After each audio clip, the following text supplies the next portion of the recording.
রাসূলের ঘরের চারপাশে কাফেরেরা দাঁড়ানো, দাঁড়ায় আছে, বসার সময় পায় নাই। সকালবেলায় মাথা নিচু করে যাচ্ছে, একজনের সঙ্গে আর একজনের দেখা। খুব আস্তে করে আবু সুফিয়ান আবু জাহেলকে জিজ্ঞেস করছে, আবু জাহেল কখন এসছো? কয় রাত, তখন দুপুর টুপুর হবে। তুমি ওই এরকমই। পরস্পর কুশল বিনিময় এবং কথাবার্তা বলতে বলতে যাচ্ছে। আবু জাহেল বলছে, আবু সুফিয়ান বলছে, আবু জাহেল একটা কথা বলি শোনো, রাগটা করবে না তো? তোমার যা মেজাজ, কোন রাগ করবো না।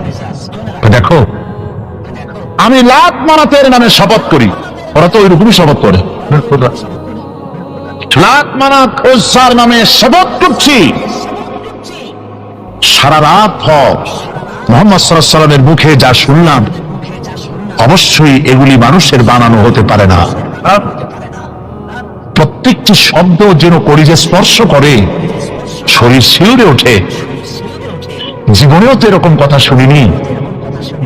আবু জাহেল বলছে, দেখো এটা বড়ই কুলক্ষণ।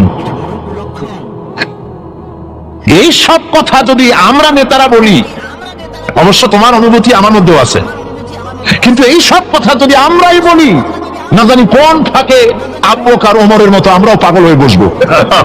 নাউজুবিল্লাহ। কাজী আমি বুঝতে পেরেছি যে তোমাদেরকে কোরআন একটা আসর করে ফেলেছে। আসো তওবা করো, হাত দাও, হাত দাও, তওবা করো। সবাই তওবা করলো যে না, এইখানে আর এটা শুনতে আসবো না। গেল সবাই। আজ আবার রাত, দুপুর গড়িয়ে এলো। নিষিদ্ধ জিনিসের প্রতি আকর্ষণ হওয়া মানুষের প্রথম দিন থেকেই এসেছে। মানব স্রষ্টা সৃষ্টির সেই প্রথম দিন থেকেই নিষিদ্ধ জিনিসের প্রতি আকর্ষণ। গভীর রাত্রে আবু জাহেল ভাবছে, আমার হাতে যখন তওবা পড়েছে, ওরা কেউ ভয়তে আসবে না, আমি একা। আজকে মজা করে শুনবো মুহাম্মদ সাল্লাল্লাহু আলাইহি ওয়াসাল্লামের মুখে আল্লাহর কালাম। আবু সুফিয়ান, উতবা, সাইবা তারাও ভাবছে, উনি নিজে যখন তওবা পড়াইছে, উনি কে তওবা ভাঙবে? উনি আসবেন না। কাজী আমি তো একা একা গিয়ে আজকে শুনবো মুহাম্মদ সাল্লাল্লাহু আলাইহি ওয়াসাল্লামের মুখে আল্লাহর কালাম। সবাই এরকম করে করে একে অপরের অজান্তে আবার খাড়া হয়ে গেছে। প্রত্যেক রজনীর অভ্যাস মোতাবেক আল্লাহর নবী গভীর রাত্রে আবার তেলাওয়াত শুরু করেছেন। এই সব লোকগুলি ঘরের চতুর্দিকে দাঁড়িয়ে শুনতে শুনতে শরীর যেন অবশ হয়ে যায়। আজ রাত শেষ হওয়ার আগে এরা মনে করলো আজ আর ভোর করা ঠিক না, কারণ আমরা সবাই তওবা পড়েছি। যদি কারো সামনে পড়ি, তওবা ভঙ্গের কারণে আসামি হয়ে যাব। কাজে দৌড় মারো। দৌড় মারছে। অন্ধকারের ভিতরে একজন গিয়ে আর একজনের ঠ্যাঙ্গে বাড়ি লাগছে। আবু জাহেল ভয় পাইছি। কে? কয় যে আমি আবু সুফিয়ান। তুমি কে ডাকো? আমি আবু জাহেল। আরে পারো, কালকে তওবা করলে আজকে আসলি কেন? তো বেটা বেশি মাপদারি করিস না, তুই আসলি কেন সেটা আগে। একত্রিত হয়ে তারা বলল, কোরআন শোনার জন্য যে ধরনের উন্মাদনা আমাদের মধ্যে সৃষ্টি হয়েছে, আমরা নিজেরাই না জানি কখন মুসলমান হয়ে যাব। কাজে তওবা করলে হবে না, আসো আইন করে বন্ধ করি। কাফেরেরা সিদ্ধান্ত নিল কি? আল্লাহ রাব্বুল আলামিন কোরআনে কারীমের ভিতরে কাফেরদের সেই সিদ্ধান্ত কোড করে দিলেন। কারণ আবু জাহেল তো থাকবে না, নাতিরা থাকবে। যুগে যুগে আবু জাহেলের নাতিরা কোরআনের মাহফিলে বাধা দেবে। কারা বাধা দেবে? আবু জাহেল দুনিয়া থেকে বিদায় হয়েছে, তার প্রেতাত্মা দুনিয়া থেকে বিদায় হবে না।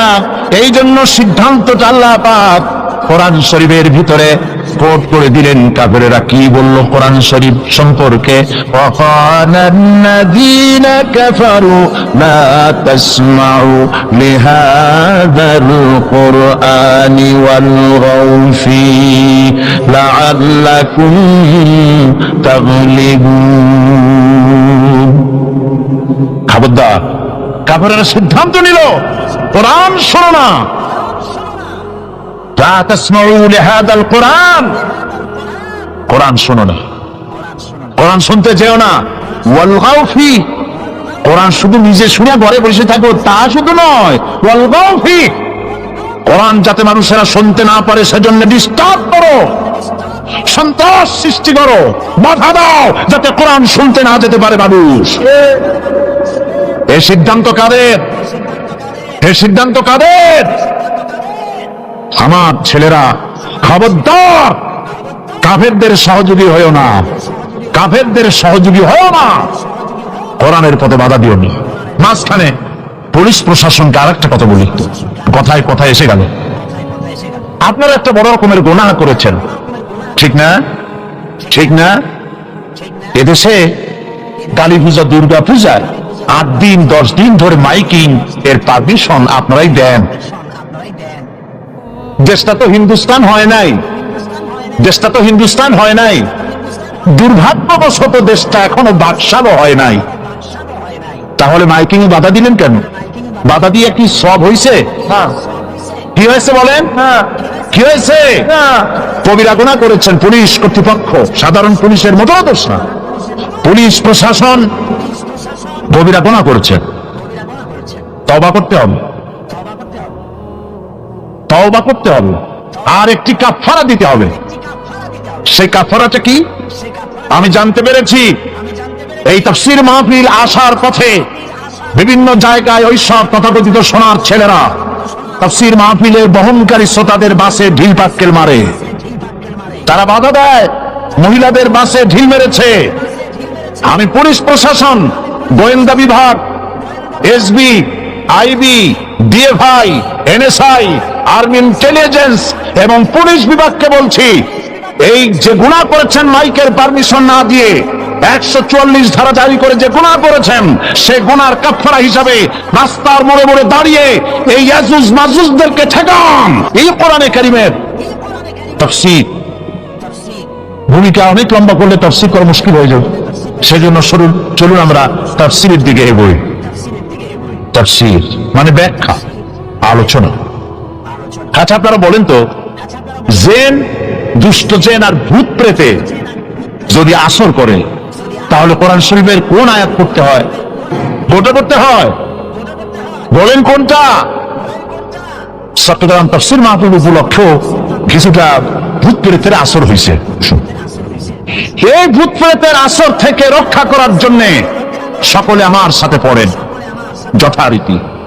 أعوذ بالله من الشيطان الرجيم بسم الله الرحمن الرحيم الله لا إله إلا هو الحي القيوم لا تأخذه سنة ولا نوم له ما في السماوات وما في الأرض من ذا الذي يشفع عنده إلا بإذنه يعلم ما بين أيديهم وما خلفهم ولا يحيطون بشيء من علمه إلا بما شاء وسع كرسيه السماوات والأرض ولا يؤوده حفظهما وهو العلي العظيم صدق الله العظيم। সবাই বলেন সাদাকাল্লাহুল আযীম। 5 দিন তাফসীরুল কোরআন মাহফিল একাধারে আলোচনা করতাম, আজকে 2 দিন মাহরুম হয়ে গেলাম। কলিজা ফেটে যায়, চোখে পানি এসে যায়, কি নিয়ামত থেকে বঞ্চিত হয়ে গেলাম। সুতরাং আয়াতুল কুরসি থেকে শুরু করি, কদ্দুর যাইতে পারি দেখি। আল্লাহ পাক তৌফিক দান করুন, বলেন আমিন। ওয়ামা তাওফীকি ইল্লা বিল্লাহ আলাইহি তাওয়াক্কালতু ওয়া ইলাইহি উনীব। আল্লাহর কাছে সাহায্য প্রার্থনা করি, রব্বুল আলামিন তোমার এই কালাম, তোমার এই আয়াত বোঝার তৌফিক আমাদেরকে দান করো। আয়াতুল কুরসি আগে এটার অর্থ করে নিন। আল্লাহু লা ইলাহা ইল্লা হুয়াল হাইয়ুল কাইয়্যুম, আল্লাহ হচ্ছেন তিনি যিনি ছাড়া কোনো ইলাহ নাই, যিনি সার্বভৌমত্বের একচ্ছত্র মালিক। লা তাখুযুহু সিনাতুন ওয়ালা নাওম, যাকে ঘুম এবং তন্দ্রা স্পর্শ করে না। লাহু মা ফিস সামাওয়াতি ওয়া মা ফিল আরদ, আকাশ ও জমিনে যা কিছু আছে সবই তার। মান দাল্লাযী ইয়াশফাউ ইনদাহু ইল্লা বিইজনিহি, কে আছে এমন যে তার কাছে সুপারিশ করতে পারে তার বিনা অনুমতিতে? মা বাইনা আইদি ইয়ালামু মা বাইনা আইদিহিম ওয়া মা খালফাহুম, তিনি সবার অগ্র পশ্চাৎ এর সবকিছুর খবর রাখেন। ওয়ালা ইউহিতুনা বিশাইইন মিন ইলমিহি ইল্লা বিমা শাআ, তার জ্ঞাত বিষয়ের কিছুই মানুষ নিজেদের আয়ত্তে আনতে পারে না। অবশ্য আল্লাহ যদি কাউকে কিছু দিতে চান, ওয়াসিআ কুরসিয়্যুহুস সামাওয়াতি ওয়াল আরদ, তার একচ্ছত্র ক্ষমতা এবং কর্তৃত্ব আকাশ এবং জমিনকে পরিব্যাপ্ত করে রেখেছে। ওয়ালা ইয়াউদুহু হিফযুহুমা ওয়া হুয়াল আলিয়্যুল আযীম, আর আকাশ এবং পৃথিবীর রক্ষণাবেক্ষণ করতে গিয়ে আল্লাহ পাক মোটেই ক্লান্তি বোধ করেন না। আর তিনি হচ্ছেন এক মহান শ্রেষ্ঠতম সত্তা। বলি সাদাকাল্লাহুল আযীম। আয়াতুল কুরসি, এই আয়াতটি আয়াতুল কুরসি হিসেবে পরিচিত। কি নামে পরিচিত? আয়াতুল কুরসি। এখানে মহান আল্লাহ পাকের এমন সব পূর্ণাঙ্গ পরিচিতি পেশ করা হয়েছে যার নজির গোটা কোরআন শরীফে নাই। সুবহানাল্লাহ। তাই হাদিস শরীফে এই আয়াতটিকে শ্রেষ্ঠ আয়াত বলা হয়েছে। কোরআন শরীফের কি আয়াত? শ্রেষ্ঠ আয়াত বলা হয়েছে। আমরা প্রত্যেকটি ফরজ নামাজের পরে এই আয়াতে কারিমা পড়ে থাকি, ঠিক কিনা বলে? আল্লাহর নবী বলেছেন প্রত্যেক ফরজ নামাজের উপরে আয়াতুল কুরসি যে ব্যক্তি পাঠ করবে, কিয়ামতের দিন আল্লাহ রাব্বুল আলামিন ওই ব্যক্তির ব্যাপারে সিদ্ধান্ত নেবেন, আল্লাহ তাকে জান্নাত দান করে দিবেন। হতে পারে এবার আপনারা কেউ কেউ মনে করতে পারেন বাস ওয়াজ আর না শুনলে চলবে, আয়াতুল কুরসি পড়বো আর জান্নাতে চলে যাব। না, বিষয়টা এমন নয়। বিষয়টা হচ্ছে এই আয়াতুল কুরসির মধ্যে এমন কিছু কথা আছে যা বুঝে যদি পড়ে আর আমল করে আল্লাহ পাক কিয়ামতের সিদ্ধান্ত নেবে, জান্নাত দিয়ে দিবেন। সুবহানাল্লাহ, বলেন সুবহানাল্লাহ। এর কারণ হলো আয়াতুল কুরসির মধ্যে আল্লাহ পাক সার্বভৌমত্বের কথা বলেছেন। আজ আমরা স্লোগান দেই সব সমস্যার সমাধান। ও মাশাআল্লাহ, চট্টগ্রামের সবাই বোধহয় এই পরিচিত স্লোগানটা জানেন না। জবাব আপনারা জবাব দিতে পারলেন না কেন? সব সমস্যার সমাধান দিতে পারে আল কোরআন। এটা শুধু স্লোগান নয়, এটাই বাস্তবতা, এটাই বাস্তব সত্য। আয়াতুল কুরসির মধ্যে রয়েছে একটি জটিল সমস্যার সমাধান, যাকে সহজ কথায় বলা যায় গদি সমস্যার সমাধান। কুরসি মানে হলো গদি। আজকাল গদি নিয়ে কি হচ্ছে টের পাচ্ছে না ভাই? কথা কন না কেন? আমেরিকাও আজকাল বাংলাদেশি স্টাইল হচ্ছে, ঠিক কিনা? আমি চিন্তা করছি যে আমাদের একজন প্রধান ব্যক্তি দেশে বারবার ওই দেশে যাওয়ার কারণেই কি এই রোগ ছড়াইলো এই দেশে, আল্লাহ জানে। কি সর্বনাশ! এই গদি নিয়ে টানাটানি হচ্ছে পৃথিবীর সর্বত্র। সার্বভৌমত্বের মালিক কে হবে? এটা তো আপনারা বলতেছেন, কিন্তু যারা কোরআন জানে না তারা বলে সার্বভৌমত্বের মালিক জনগণ। দেখেন না, ওরা বলে সকল ক্ষমতার উৎস জনগণ। তারা বলে, নেতা নেত্রীরা বলেন সকল ক্ষমতার উৎস, বল না কেন? সকল ক্ষমতার উৎস জনগণ। এই কথাটা হলো আসলে ভোটারদেরকে পাম্পটি দেওয়া, আপনাদেরকে ফুলাইয়া ডানলপ টায়ার বানায়। আপনারা খুব খুশি হবেন সমস্ত ক্ষমতার উৎস তাহলে আমরা। আরে বাবারা, তোমরা সকল ক্ষমতার উৎস যার পেট ভরা ময়লা, নাকের মধ্যে ছাতা, দাঁতে ছাতা, তুমি হবা সকল ক্ষমতার উৎস। আহার ক্ষমতার ঠেলায় একটা সাপ দেখলে ভয়তে সিট হয়ে পড়ো। সাইকেলের টায়ার বাস্ট হইলে হার্ট ফেল করে। সকল ক্ষমতার উৎস, সকল ক্ষমতার উৎস জনগণ। এই কথা বলা কবিরা গুনাহ, এই কথা বিশ্বাস করা হারাম, এই কথা বিশ্বাস করা শিরক। কারণ সকল ক্ষমতার উৎস জনগণ, এই কথা যদি বলা হয় তাহলে কোরআনে কারীমের সাথে কন্ট্রাডিকশন হয়, সাংঘর্ষিক। আল্লাহ পাক কি বলেছেন? আল্লাহ পাক বলেছেন আন্নাল কুওয়াতা লিল্লাহি জামিআ। বলেন আন্নাল কুওয়াতা লিল্লাহি জামিআ। আমার আল্লাহ রাব্বুল আলামিন বলেন, জেনে রাখো নিঃসন্দেহে সকল ক্ষমতার উৎস কেবলমাত্র আল্লাহ রাব্বুল আলামিন। সকল ক্ষমতার উৎস কে? জোরে বলেন আল্লাহ, আল্লাহ, আল্লাহ। তিনি একমাত্র সকল ক্ষমতার উৎস। সার্বভৌমত্বের মালিক কে হবে? এই সার্বভৌমত্বের মালিক সরকার বলে, সার্বভৌমত্বের মালিক হলো জনগণ। সংবিধানে লেখা হয়েছে সার্বভৌমত্বের মালিক হলো জনগণ। মিছে কথা, মিথ্যে কথা, আল্লাহর কোরআনের বিরোধী কথা। সার্বভৌমত্বের মালিক হতে হলে যেসব গুণ, যেসব কোয়ালিটি থাকা দরকার তা মানুষের মধ্যে নাই। সার্বভৌমত্ব কেবলমাত্র কার? এই কথা আয়াতুল কুরসির মধ্যে একটা একটা করে বলা হয়েছে।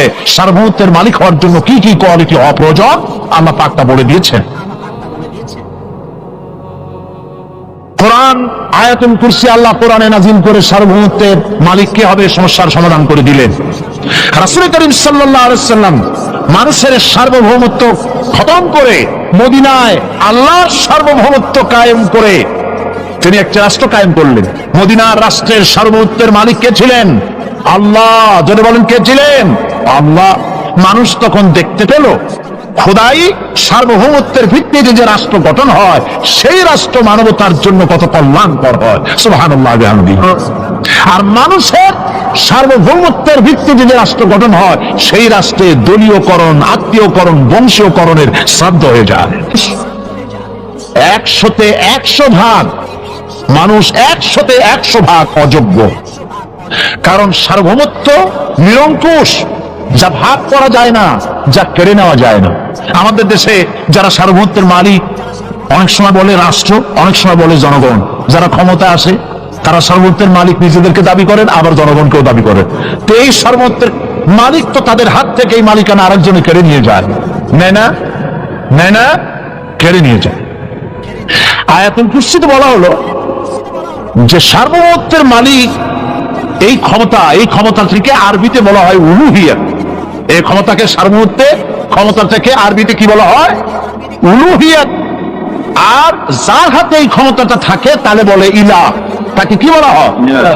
আল্লাহ রাব্বুল আলামিন আয়াতুল কুরসির শুরুতে এই কথাটাই বলে দিলেন, আল্লাহু লা ইলাহা ইল্লা হুয়াল হাইয়ুল কাইয়্যুম।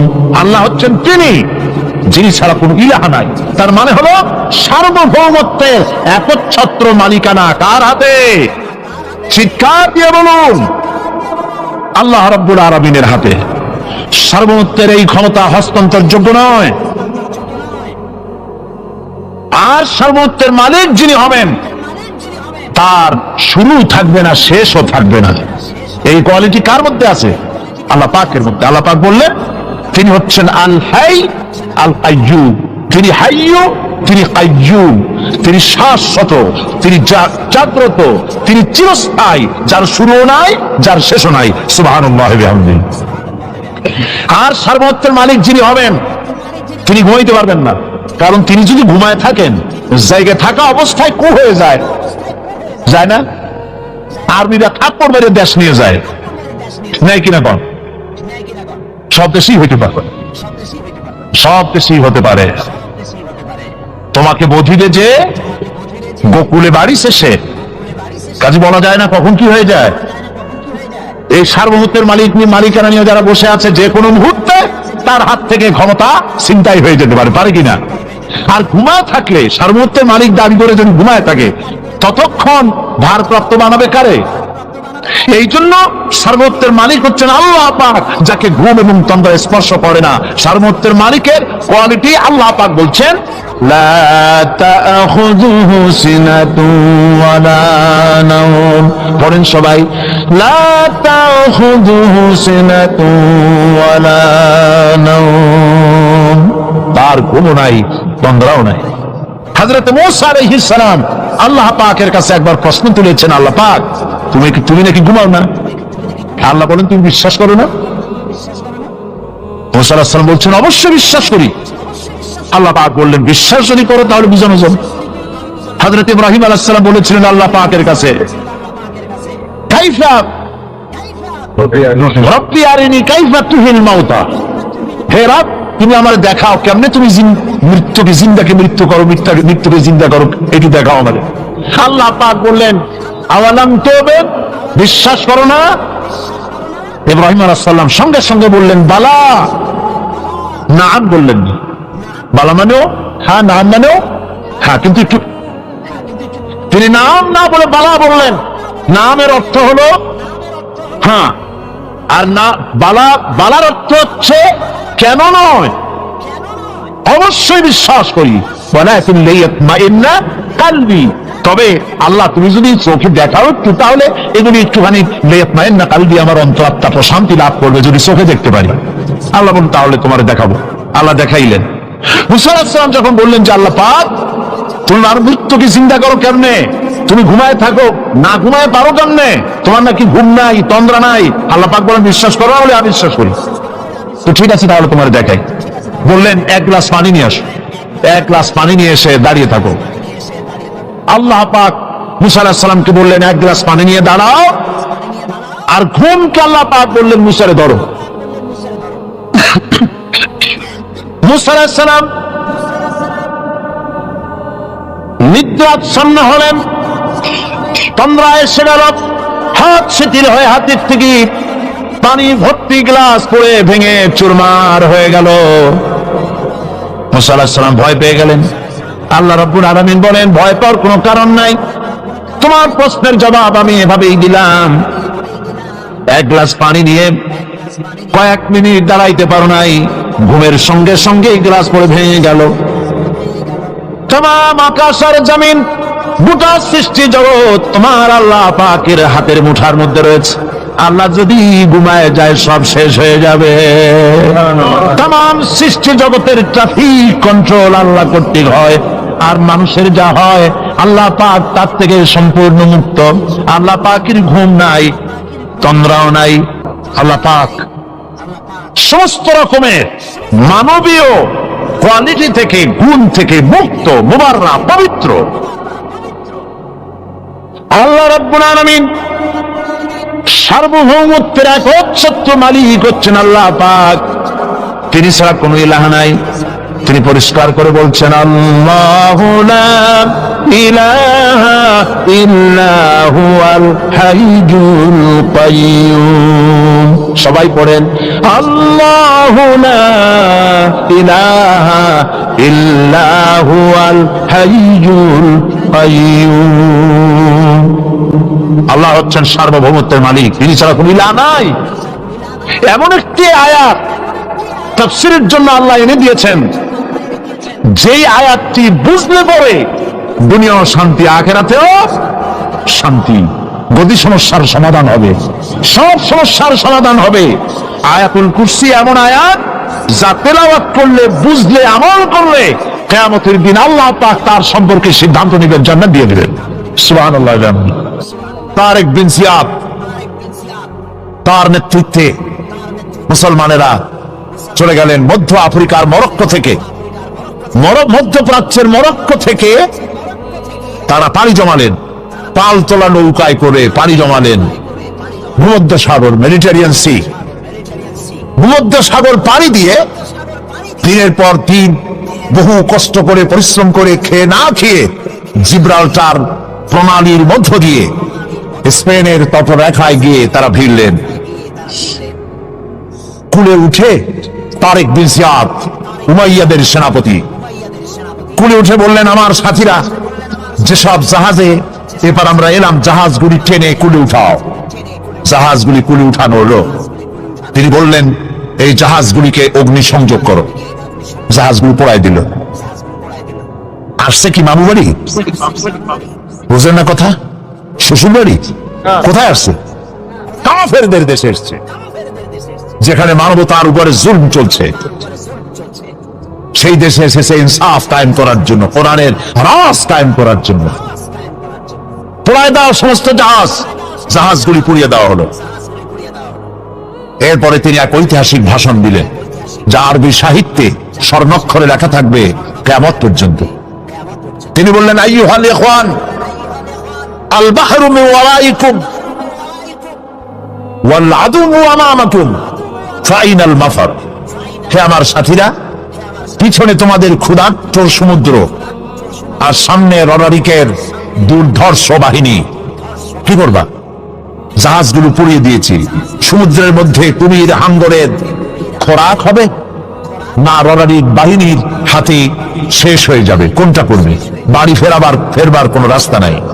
সাথীরা বললেন, হে সেনাপতি, ইসলামের নামে আপনি আমাদেরকে যে হুকুম করবেন সমস্ত হুকুম মানার জন্য আমাদের জীবন এবং সম্পদ নিয়ে আপনার সামনে হাজির। সুবহানাল্লাহ। তারেক বিন জিয়াদ লড়াই করলেন এবং অল্প দিনের ভিতরে এই লড়াইয়ে গোটা স্পেন দখল করে ফেললো মুসলমানেরা। আলহামদুলিল্লাহ। গোটা স্পেনে কারা এখন? মুসলমান। এসে কি করলো? মুসলমানেরা যে যুদ্ধ করে, এই যুদ্ধের নাম হচ্ছে জিহাদ। এটা ওয়ার নয়, এটা কিতাল নয়, এটা যুদ্ধ নয়, এটা নাম জিহাদ। মুসলমানেরা যে জিহাদ করে এর জন্য নয় যে পরের দেশ দখল করে নিজের প্রভুত্ব কায়েম করা, এটা নয়, বরং জিহাদের মাধ্যমে দেশ দখল করে আল্লাহর খেলাফত কায়েম করা। মুসলমানদের পরাজয়ের পর মুসলমানেরা প্রায় 800 বছর রাজত্ব করেছে। 711 খ্রিস্টাব্দে এখানে তারেক বিন জিয়াদ ঢুকলেন স্পেনে, আর 1498 খ্রিস্টাব্দ পর্যন্ত রাজত্ব করেছে মুসলমানেরা, টানা 800 বছর। যেদিন পরাজয় হলো, তারপরে তাদের মসজিদগুলি বন্ধ করে দেওয়া হলো। 500 বছরের ভিতরে স্পেনে মসজিদে আজান হয় নাই। গত অগস্ট মাসের 4 তারিখে আমার সেই মসজিদে প্রোগ্রাম ছিল, যেই মসজিদে 500 বছর পর আজান হয়েছে। ইতিহাস আমার নিজের চোখে দেখে এসেছি। তারেক বিন জিয়াদ স্পেন দখল করলেন, দখল করে নিজেদের বাড়িঘর বানাইলেন না, স্পেন দখল করেছেন। ইসলামের পতাকা উড্ডীন হয়েছে, টুয়ারেস করেছেন, পার্ক করেছেন, বিনোদন কেন্দ্র করেছেন, স্কুল করেছেন, বিশ্ববিদ্যালয় করেছেন, জ্ঞানের ভান্ডার এর দ্বার উন্মোচন করেছেন। জ্ঞান অর্জনের জন্য পার্শ্ববর্তী রাষ্ট্র Portugal, France, Denmark, Sweden, German, England, চতুর্দিক থেকে হাজার হাজার লোক জ্ঞান অর্জনের জন্য স্পেনে পাড়ি জমাতে লাগলো। সুবহানাল্লাহ। সভ্যতার লালন কেন্দ্র হলো স্পেন। আজকে বলতে খুব দুঃখ লাগে, ওরা দাবি করে ওরা নাকি ওয়েস্টার্ন সিভিলাইজেশন, ওরা পাশ্চাত্য সভ্যতার দাবিদার। ওরা যখন ইংল্যান্ডের মানুষেরা বাড়ি বানাইয়া থাকে কেমনে যখন জানতো না, যখন গাছের মধ্যে গর্ত বানাইয়া পাখির মতো সেই গর্তে বাস করত, গোসল করে শরীর ক্লিন করে কেমনে যখন জানতো না, তখন আমরা মুসলমানেরা গ্রানাডা এবং কর্ডোবায় বিজ্ঞানের বিভিন্ন শাখায় বিচরণ করতাম। এই হাতের ঘড়িটা তো আমাদের আবিষ্কার করা, কম্পাস মুসলমানদের আবিষ্কার করা, বন্দুক, কামান, জিওমেট্রি, ম্যাথমেটিক্স, অ্যালজেব্রা মুসলমানদের আবিষ্কার করা, ভূগোল, সায়েন্স এগুলি মুসলমানদের আবিষ্কার করা, চিকিৎসা বিজ্ঞান মুসলমানদের আবিষ্কার করা। এগুলি শুনলেও এখন যুবকদের মনে হাসি পাবে, যেহেতু আমি জানিও না, চিন্তায় পড়ে যাবে। এগুলি সব মুসলমানদের আবিষ্কার করা ছিল। যখন মানুষেরা যে জাতি লেখাপড়া বাদ দেয়, সে তখন শাসক হয় না, শাসিত হয়ে যায়। কথা বুঝে আসছে? যারা লেখাপড়া করে তারাই শাসন করে, যাদের কাছে লেখাপড়া নাই তারা শাসিত হয়, শাসকদের জুতা টানে। একবার একজন দরবেশ সাহেব রাস্তা দিয়ে যাচ্ছেন, প্রতিমধ্যে তিনি দেখতে পেলেন নদী থেকে এক কলসি পানি নিয়ে এক যুবতী সুন্দরী মেয়ে রাস্তা বেয়ে যেতেছে। দরবেশ সাহেব দাঁড়ায় গেলেন আর ওই যুবতীর দিকে এক নজরে তাকায় আছেন, চোখে পলক দেয় না। এরপরে যুবতী থমকে দাঁড়ায় গেল। আধা বুড়া মানুষ, দাড়ি অর্ধেক পাইকে গেছে, দেখতে দেখায় খুব বুজুর্গ মানুষ, কিন্তু রাস্তা আমার একা পাইয়া এমনি করে তাকিয়ে আছে আর চোখ দিয়েও তো পানি পড়ে। ব্যাপারটা কি? দরবেশ কান্দে কেন? যুবতী মেয়েটি বলছে, ও দরবেশ সাহেব, হুজুর সাহেব, আমি একটা যুবতী মেয়ে লোক, রাস্তায় আমাকে একা পেয়ে আপনি আমার দিকে তাকায় আছেন আর কাঁদতেছেন। এই বৃদ্ধ বয়সে ভীমরতি হলো কেন? আমাকে দেখে কাঁদেন কেন আর এক নজরে কেন তাকায়ছেন? কারণটা কি? কি কুমতলব আছে? দরবেশ সাহেব বলছেন, হে রূপসী মেয়ে, তোমার জন্য আমি কান্দি একথা একবারও চিন্তা করো না। যে শিল্পী রচিল এই সুধাংশু বদন, তাহার তরে ঝরে নেত্র নয়নে জীবন। তোমার প্রেম পাওয়ার জন্য তোমাকে দেখে লোবাতুর এবং কামুক হয়ে তোমার দিকে তাকায় কান্দি একবারও ভেব না। আল্লাহর কসম, আমি কাঁদতেছি তোমার এত সুন্দর স্বাস্থ্যের চেহারা যে আল্লাহ রাব্বুল আলামিন বানায় দিলেন। না জানি সেই আল্লাহ কত সুন্দর, যার সৃষ্টি এত সুন্দর, সে আল্লাহ রাব্বুল আলামিন না জানি কত সুন্দর। আল্লাহ পাক সেই সুন্দর আল্লাহ রাব্বুল আলামিনকে দেখার তৌফিক যেন আমরা পাই। যখন আমিন। দরবেশ সাহেব ঠিক হয়ে শুয়ে শুয়ে তেলাওয়াত করতেছেন আর বলছেন, আল্লাহ রাব্বুল আলামিন, তোমার সৃষ্টি নৈপুণ্যতার ভিতরে কোনো ভুল ধরার ক্ষমতা তো কোনো মানুষের নাই। তবে একটা জিনিস আমার নজরে পড়ল, এই যে বিরাট বট গাছটা, পৃথিবীতে যত গাছ আছে যেমন গাছ তেমন ফল, তাল গাছটা যেমন ফলও তেমন, নারকেল গাছটা যেমন ফলটাও তেমন, কিন্তু এত বড় বিশাল বট গাছ ফল হতেছে ছোট্ট ছোট্ট ট্যাবলেটের মতো। গাছটা যেমন ফলটা তেমন হয়নি।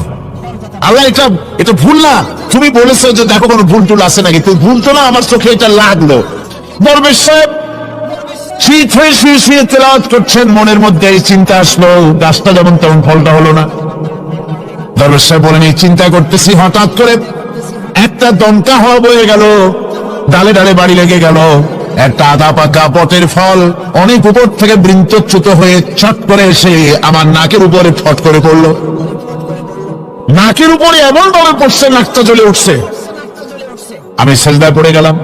দরবেশ সাহেব বললেন, আমি সেজদায় পড়ে গেলাম, চোখের পানি ফেলে আল্লাহর দরবারে মাপ চাইলাম। বললাম, রব্বুল আলামিন, তোমার কোন জিনিসের ভিতরে কোনো খুঁত নাই, নিখুঁত জিনিস তুমি বানাইছো, কোনো ভুল নাই।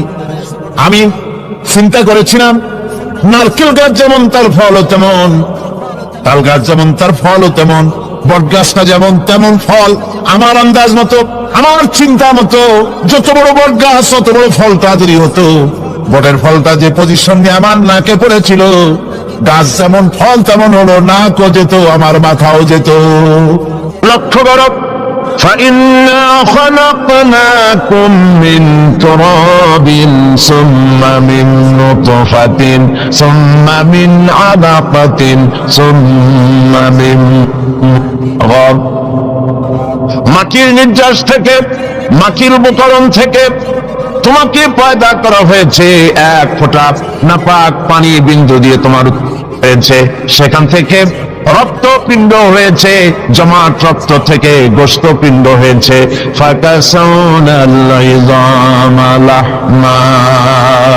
এরপরে এই গোশতপিণ্ড হাড্ডির উপরে ছড়িয়ে দিয়ে তার উপরে চামড়া দিয়ে সুন্দর এক মানুষের আকৃতি আমি বলছে দিয়েছি।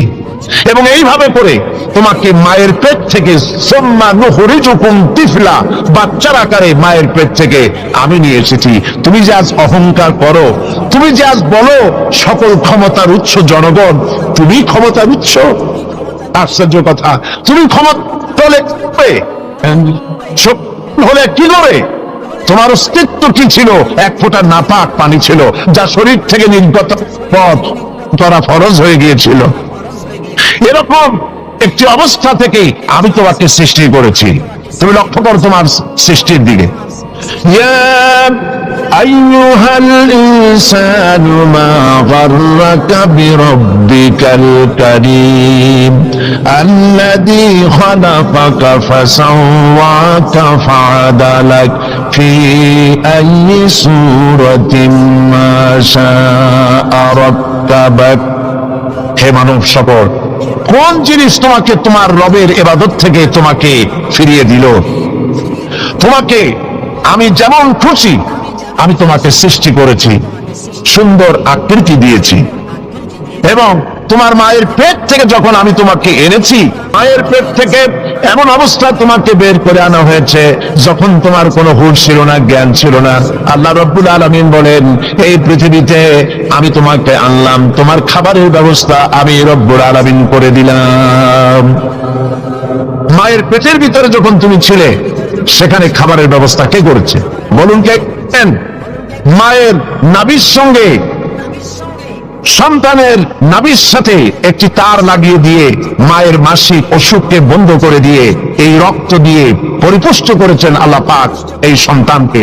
যখন সন্তান পৃথিবীতে এলো, নাড়িটা কাটা হয়ে গেল, একটা লাইন বন্ধ হলো খাবার, আল্লাহ রাব্বুল আলামিন মায়ের বুক থেকে সন্তানের জন্য খাবারের জন্য ডাবল লাইন চালু করে দিলেন। সিঙ্গেল ছিল, ডাবল লাইন আল্লাহ চালু করে দিলেন। তুমি তো নির্ভরশীল ছিলে, অসহায় ছিলে, তুমি নিজেকে কি করে তুমি বড় মনে করো? তোমার পৃথিবীতে যা খাচ্ছ পড়ছ সব তো আমার দান। এগুলি সব কার দান? বলেন কার দান? সবকিছু আল্লাহ পাকের দান। তুমি যে জমিনে ফসল ফলাও, এই ফসলটা তুমি কোত্থেকে ফলালে? আল্লাহ রাব্বুল আলামিন বলেন, আফারাইতুম মা তাহরুসুন আআনতুম তাজরাউনাহু আম নাহনুজ জারিউন। তোমরা কি দেখতে পাও না ফসল দেখে? এই ফসলের ক্ষেতের ফসলগুলি কে উদ্গত করে? তুমি করো না আমি করি? কে করেন বলে? আমি যদি ইচ্ছে করি সমস্ত ফসলগুলিকে, ধানগুলিকে চিটায় পরিণত করে দিতে পারি, পারে কিনা বলেন? ধানের মধ্যে চাল থাকবে না, করতে পারেন না আল্লাহ? ধানগুলি অনেক সময় আমাদের দেশ চিটা হয় না, আল্লাহ পাক বলেন আমি যদি ইচ্ছে করি ধানের মধ্যে কোনো চাউলই হবে না, সব চিটায় পরিণত করে দেবো। পারবো না? পারবেন না আল্লাহ পাক? তখন তোমরা কি করবা? ধর্মঘট করবা? ধর্মঘট করবা? হরতাল করবা? তাতে আল্লাহ কিছু হবে? তখন তোমরা কি করবে? সমস্ত ফসল জুড়ে বিনষ্ট হয়ে যায়, তখন তোমরা শুধু এতটুকুই বলতে পারবে, ইন্না লামুগরামুন বাল নাহনু মাহরুমুন। তখন তোমরা কপালে হাত মারবে আর বলবে আমরা মাহরুম হয়ে গেলাম, আমরা বঞ্চিত হয়ে গেলাম। আরে কপালে হাত মারা ছাড়া আর কিছুই করতে পারবে না। তোমরা নিজেদেরকে যে বড়াই করো, এই বড়াই কোনো কাজের নয়। মানুষের এই অসহায়ত্বের কথাগুলি আল্লাহ পাক কোরআন শরীফে এভাবে তুলে ধরেছেন। তোমরা যে বিজ্ঞানের নবনব আবিষ্কার দেখে বড়াই করতেছে, এই আবিষ্কারগুলি আমরা করছি। মানুষই নাকি সব? বিজ্ঞানের আবিষ্কার দেখে কোরআনকে, আল্লাহকে, রসুলকে মানুষ অবজ্ঞা করতেছে। আসলে বিজ্ঞান মানে কি? বিজ্ঞান মানে হলো বিশেষ জ্ঞান। বিজ্ঞান মানে কি? বিশেষ জ্ঞান। বিশেষ জ্ঞান কি? যেমন ধরুন আমার সামনে মাইক, এই মাইকের মধ্যে এই সবগুলি মৌলিক উপাদান আল্লাহর। এই মাইকের যত মৌলিক উপাদান কা বলেন সবাই কা? এর মধ্যে তামা আছে, দস্তা আছে, প্লাস্টিক আছে, লোহা আছে, মৌলিক উপাদানগুলি সব আল্লাহ। প্লেন বলেন, জাহাজ বলেন, রিক্সা বলেন, গাড়ি বলেন, যাই বলেন, মৌলিক জিনিসগুলি আল্লাহ বিজ্ঞান, বিশেষ জ্ঞানের মাধ্যমে এগুলিকে অ্যাসেম্বল করেছে। ঠিক কিনা? সত্য কিনা? তো কি দিয়ে বড়াই করবা? তোমরা সাবমেরিন আবিষ্কার করেছো, তার বড়াই করবা? সাবমেরিনের অনেক আগে তো আল্লাহ 3 মাস বানায় সাবমেরিন কেমনে চলে তা দেখাই দিছে। সাবমেরিন পানির মধ্যে ডুবে কেমনে? আমি সাবমেরিনের ভিতরে উঠছি এবং দেখেছি। সাবমেরিন তার নিজের ওজন এবং ভেতরে বেশি করে পানি নিয়ে এরপরে পানির অতল তলে ডুবে যায়। আবার যখন উঠতে চায় তখন পানি পাম্প দিয়ে উঠায় দিয়া উপরে ভেসে ওঠে। মূলত এই শিক্ষা তারা 3 মাসের কাছ থেকে নিয়েছে। আল্লাহর বানানো সাবমেরিন। 3 মাসের পিঠের উপরে বিরাট ডালা আছে, যখন সে ডুব দিতে চায় ডালা খুলে ফেলে, তখন পানি গল গল করে হাজার হাজার গ্যালন পানি তার মধ্যে ঢোকে। আবার তখন পানির তলা থেকে সে উঠতে চায়, পাম্প দিয়ে ডালা সরাই দিয়ে এত ফোর্স পানির উপরে ওঠে যে অন্তত সমুদ্রের মধ্যে 2-4 মাইল দূর থেকে দেখা যায় পানির ফোয়ারা। তো তোমরা কি করছো? বিজ্ঞান বড়াই করো না। তোমরা যা শিখেছ আল্লাহর কাছ থেকেই শিখেছ। আকাশে উঠছো, তোমাদের অনেক আগে পাখিরা উড়েছে, ওরা শিখাইছে। মানুষ তো ভালো, বিজ্ঞান শিখতে হয় চলুন আমার সাথে মৌমাছির কাছে। দেখেন মৌমাছি কত বিজ্ঞান জানে। কি দিয়া বড়াই করবা? ছোট্ট মৌমাছি, এই মৌমাছির মধ্যে আল্লাহ পাক কত বিজ্ঞান দান করেছেন। দেখেন মৌমাছি পৃথিবীর মানুষকে 4টা বিজ্ঞান শিখাইছে। কয়টা বিজ্ঞান? দেখুন 4টি বিজ্ঞান কি। মৌমাছি, আল্লাহ পাক বলেন আমি মৌমাছিকে, মৌমাছির উপর একটা সূরা আছে না, যেরকম আছে না, সূরাটার নাম কি? সূরা নাহল। মৌমাছির উপর একটা সূরা। আল্লাহ পাক বলছেন আমি মধুমক্ষিটাকে ওহী করেছি। তার মানে এই নয় যে মৌমাছির কাছে জিবরাইল পাঠাইছি। ওহী যখন নবীর ক্ষেত্রে ওই শব্দ আসে, তার অর্থ হলো প্রত্যাদেশ। জিবরাইলের মারফতে আল্লাহ পাক ওহী পাঠান। আর যখন এই ওহী অন্য কোথাও আল্লাহ ব্যবহার করেন, তার অর্থ হয় গোপন সূক্ষ্ম ইঙ্গিত। যেমন মুসা আলাইহিস সালামের মাকে আল্লাহ পাক ওহী করেছিলেন, এখানে জিবরাইল পাঠান নাই, ইলকা করে দিয়েছিলেন। মৌমাছিকেও তার মনের মধ্যে গোপন ভাবে সূক্ষ্ম ইঙ্গিত আল্লাহ দিয়েছেন কি, আত্তাখিযি মিনাল জিবালে বুয়ুতা, পাহাড়ে বাসা বানাও, ঘর বানাও পাহাড়ে পর্বতে। যেহেতু মধু হলো একটা মেডিসিন, মধু কি? এই মেডিসিনটা কে বানিয়েছে? আল্লাহ পাকের নির্দেশে। কে বানালো? মৌমাছি বানালো। কাজে এই মেডিসিনটা দিয়ে শুধুমাত্র গাছপালা যে দেশে আছে সেই দেশের মানুষ উপকৃত হোক, তাহলে তো সারা পৃথিবীর মানুষ পাবে না আল্লাহর এই ওষুধ। এই জন্য মৌমাছিকে বলা হচ্ছে পাহাড়ে বানাও। পাহাড় হয় মরুভূমির ভিতরে বেশি হয়, এই পাহাড়ের গায়ে গিয়ে চাক বানাও। ওয়ামিনা সাজারে, আর কাছে চাক বানাও। ওয়ামিম্মা ইয়ারিসুন, আর বিল্ডিং এর কার্নিশের তলায় গিয়ে চাক বানাও। প্রতীক্ষা করুন, এই 3 জায়গায় চাক বানাও। এই 3 জায়গায় চাক বানাতে গিয়ে মৌমাছি 4টা বিজ্ঞান দেখাইলো। হচ্ছে কেমিস্ট্রি। অথচ মৌমাছি কোন সায়েন্স ল্যাবরেটরিতে পড়াশোনা করে নাই, কথা ঠিক কিনা? কার কেমিস্ট্রিটা কি? কার্নিশের নিচে বিল্ডিং এর গায়ের সাথে লাগানো মৌচাক আপনারা দেখছেন কিনা? কম এটা ঝুলে থাকে, ঝুলন্ত অবস্থায় থাকে। একটা পরিপক্ক ঝুলন্ত মৌচাকে কম করে হলো, সব থেকে বেশি যা শুনেছি, 8 মণ থেকে 35 কেজি, 30-35 কেজি পর্যন্ত ওজন হয়, এত মধু থাকে। এখন এই মধুটা ঝুলে আছে। এটা ঝোলাবার জন্য তার কাছে কোনো সুপার গ্লু ছিল না, কোন আঠা ছিল না। আল্লাহ পাক তাকে এমন আঠা শিক্ষা দিয়েছেন যে আঠা লাগাই দিয়েছে, লাগাবার পর মৌমাছি সেখানে মধু দিয়া 20 কেজি, 30 কেজি, 35 কেজি পর্যন্ত হইল, অথচ ছিঁড়ে পড়লো না। ঠিক কিনা বলেন? মৌচা কার্নিশ থেকে ছিঁড়ে পড়ে গেছে এরকম দেখা গেছে নাকি? না। মৌ যখন ভরে গেল, তখন মধু কেটে নিয়ে যাওয়ার পর সেরা খাতা যেমন ঝোলে, ওই রকম দেখা যায় সেরা খাতার মতো ঝুলছে, তাও পড়ে না। 6 মাস 1 বছর পর্যন্ত লেগে থাকে। ছোট্ট মৌমাছিকে এই আঠা জাতীয় কেমিস্ট্রি কে শিখাইল? এই বিজ্ঞান কে তারে শিক্ষা দিল? সুবহানাল্লাহ। এরপরে দেখুন মৌমাছির দ্বিতীয় বিজ্ঞান, ইঞ্জিনিয়ারিং টেকনোলজি। মৌমাছি বাসা বানালো। সেই বাসা 6 কোণ বিশিষ্ট চেম্বার, এক একটা চেম্বার 6টা কোণ। লক্ষ্য করে দেখবেন, সমাপে কোণ বিশিষ্ট চেম্বার তৈরি করলো চেম্বার।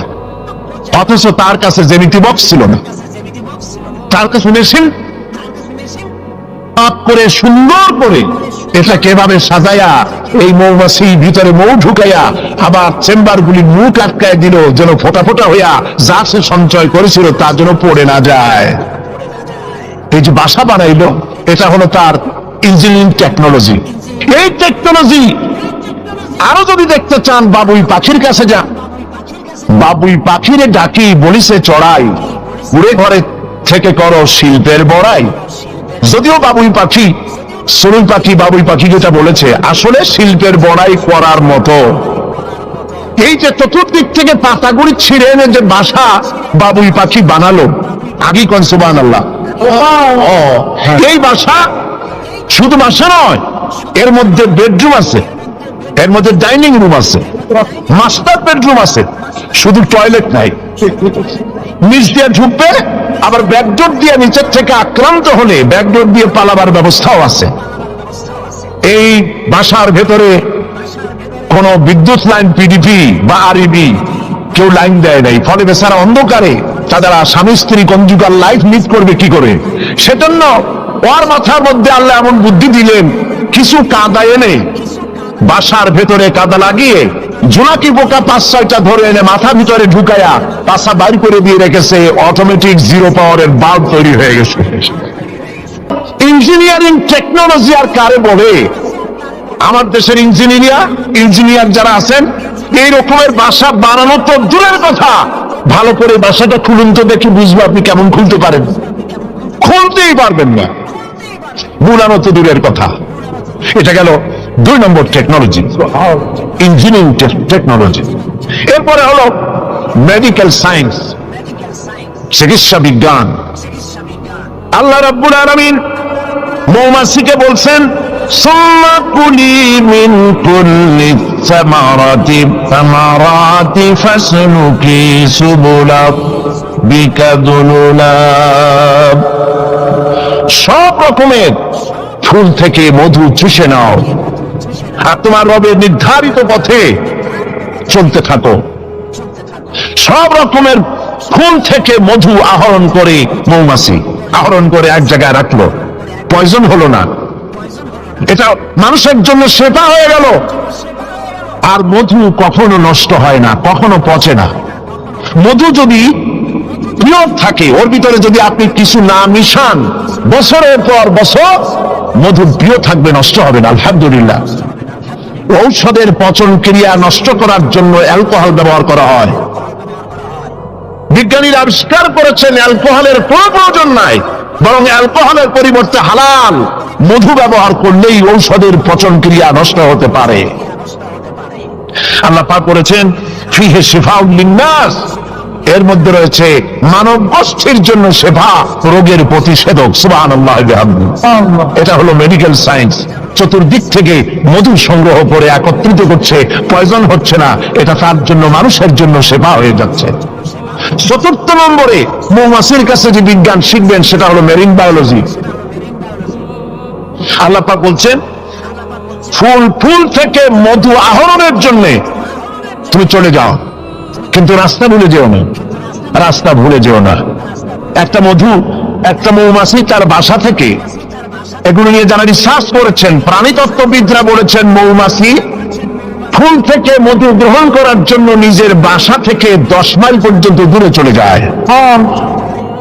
আপনারা কোনোদিন দেখেছেন কোন মৌমাছি আপনার ঘরে এসে পথ খুঁজতেছে, বাবা বাসা হারাইছি, যাবো কোন পথে, তালাশ করছে? তখন আল্লাহ পাক বলছেন তুমি যাবে ফুল থেকে মধু আহরণ করার জন্য, রাস্তা ভুলে যেও না। সুবহানাল্লাহ ওয়া বিহামদিহি। সমুদ্রের ভিতরে নাবিকেরা যখন জাহাজ চালায়, ইনল্যান্ড রিভার লাইনে আমাদের দেশীয় নদীগুলিতে স্টিমার যখন থাকে সামনে সার্চ লাইট থাকে, কিন্তু সমুদ্রে শিপগুলি এদের কোনো সার্চ লাইটের দরকার নাই। সার্চ লাইট জ্বালাই দেখবে কি? পানি আর পানি, কি দেখবে? সেই জন্য তাদের জন্য প্রয়োজন হচ্ছে একটা মানচিত্র আর একটা কম্পাস। মানচিত্র, রাডার, এগুলিকে ফলো করে স্টিমার শিপগুলি মহাসমুদ্রের ভেতর দিয়ে চলে, পথ হারায় না। এবার আপনি বলেন, মৌমাছি নিজের মৌচাক এই চট্টগ্রাম কলেজের পারমিশন নিচে তার বাসা, মধু আহরণ করার জন্য চলে গেল এখান থেকে 10 মাইল দূর, বদ্দার হাট নাকি হাটাদারি গেছে মধু আনতে। ওর কাছে কোনো কম্পাস ছিল? কোন মানচিত্র ছিল? কোন কম্পাস নাই। চলে গিয়েছে মৌ আনতে, আর সেখান থেকে মধু মুখে করে এনে আবার জায়গায় পৌঁছে দিয়েছে। সুবহানাল্লাহ ওয়া বিহামদিহি। হে মানুষ, তুমি কোনটা দিয়ে আল্লাহর সাথে, তুমি কি দিয়ে নিজের বড়াই? কোন ক্ষেত্রেই মানুষের বড়াই নয়, সমস্ত শ্রেষ্ঠত্ব, বিরাটত্ব, মহানত্ব সবটাই আল্লাহ রাব্বুল আলামিনের জন্য। জোরে সরে বলেন আল্লাহু আকবার। মানুষের সব অসহায়ত্ব সামনে রেখে আল্লাহ পাক আরো বলেন, আফারাআইতুমুল মাআল্লাযী তাশরাবুন আনতুম আনজালতুমুহু মিনাল মুজনি আম নাহনুল মুনজিলুন। এই যে তোমরা পানি পান করো, এই পানি আকাশ এ নাজিল করে, তুমি করো না আমি করি? প্রশ্ন কিন্তু আমার না, প্রশ্ন কার? বলেন সবাই। এই যে পানি পান করো, এই পানি আকাশ থেকে কে নাজিল করে? তুমি করো না আমি করি? এই পানি আল্লাহ কোত্থেকে নিলেন? সমুদ্রের পানিগুলিকে বাষ্পীয় আকারে উত্থিত করে মেঘমালায় পরিণত করে সেই মোনা পানিগুলিকে এর লবণাক্ততা দূর করে আল্লাহ মিজাজে না করলেন সেটা কি লোনা না মিষ্টি? আল্লাহ পাক বলেন লাউ নাশাউ জাআলনাহু উজাজান ফালাউলা তাশকুরুন। আমি ইচ্ছে করলে আকাশ থেকে পানিগুলি লবণাক্ত আকারে নাজিল করে দিতাম, বর্ষণ করে দিতে পারতাম। তা না করে আমি যে মিষ্টি পানি তোমাদের জিনিয়ে দিলাম, লবণাক্ততা দূর করে যে মিঠা পানি দিলাম, কেন তোমরা আল্লাহ রাব্বুল আলামিনের শুকর আদায় করো না?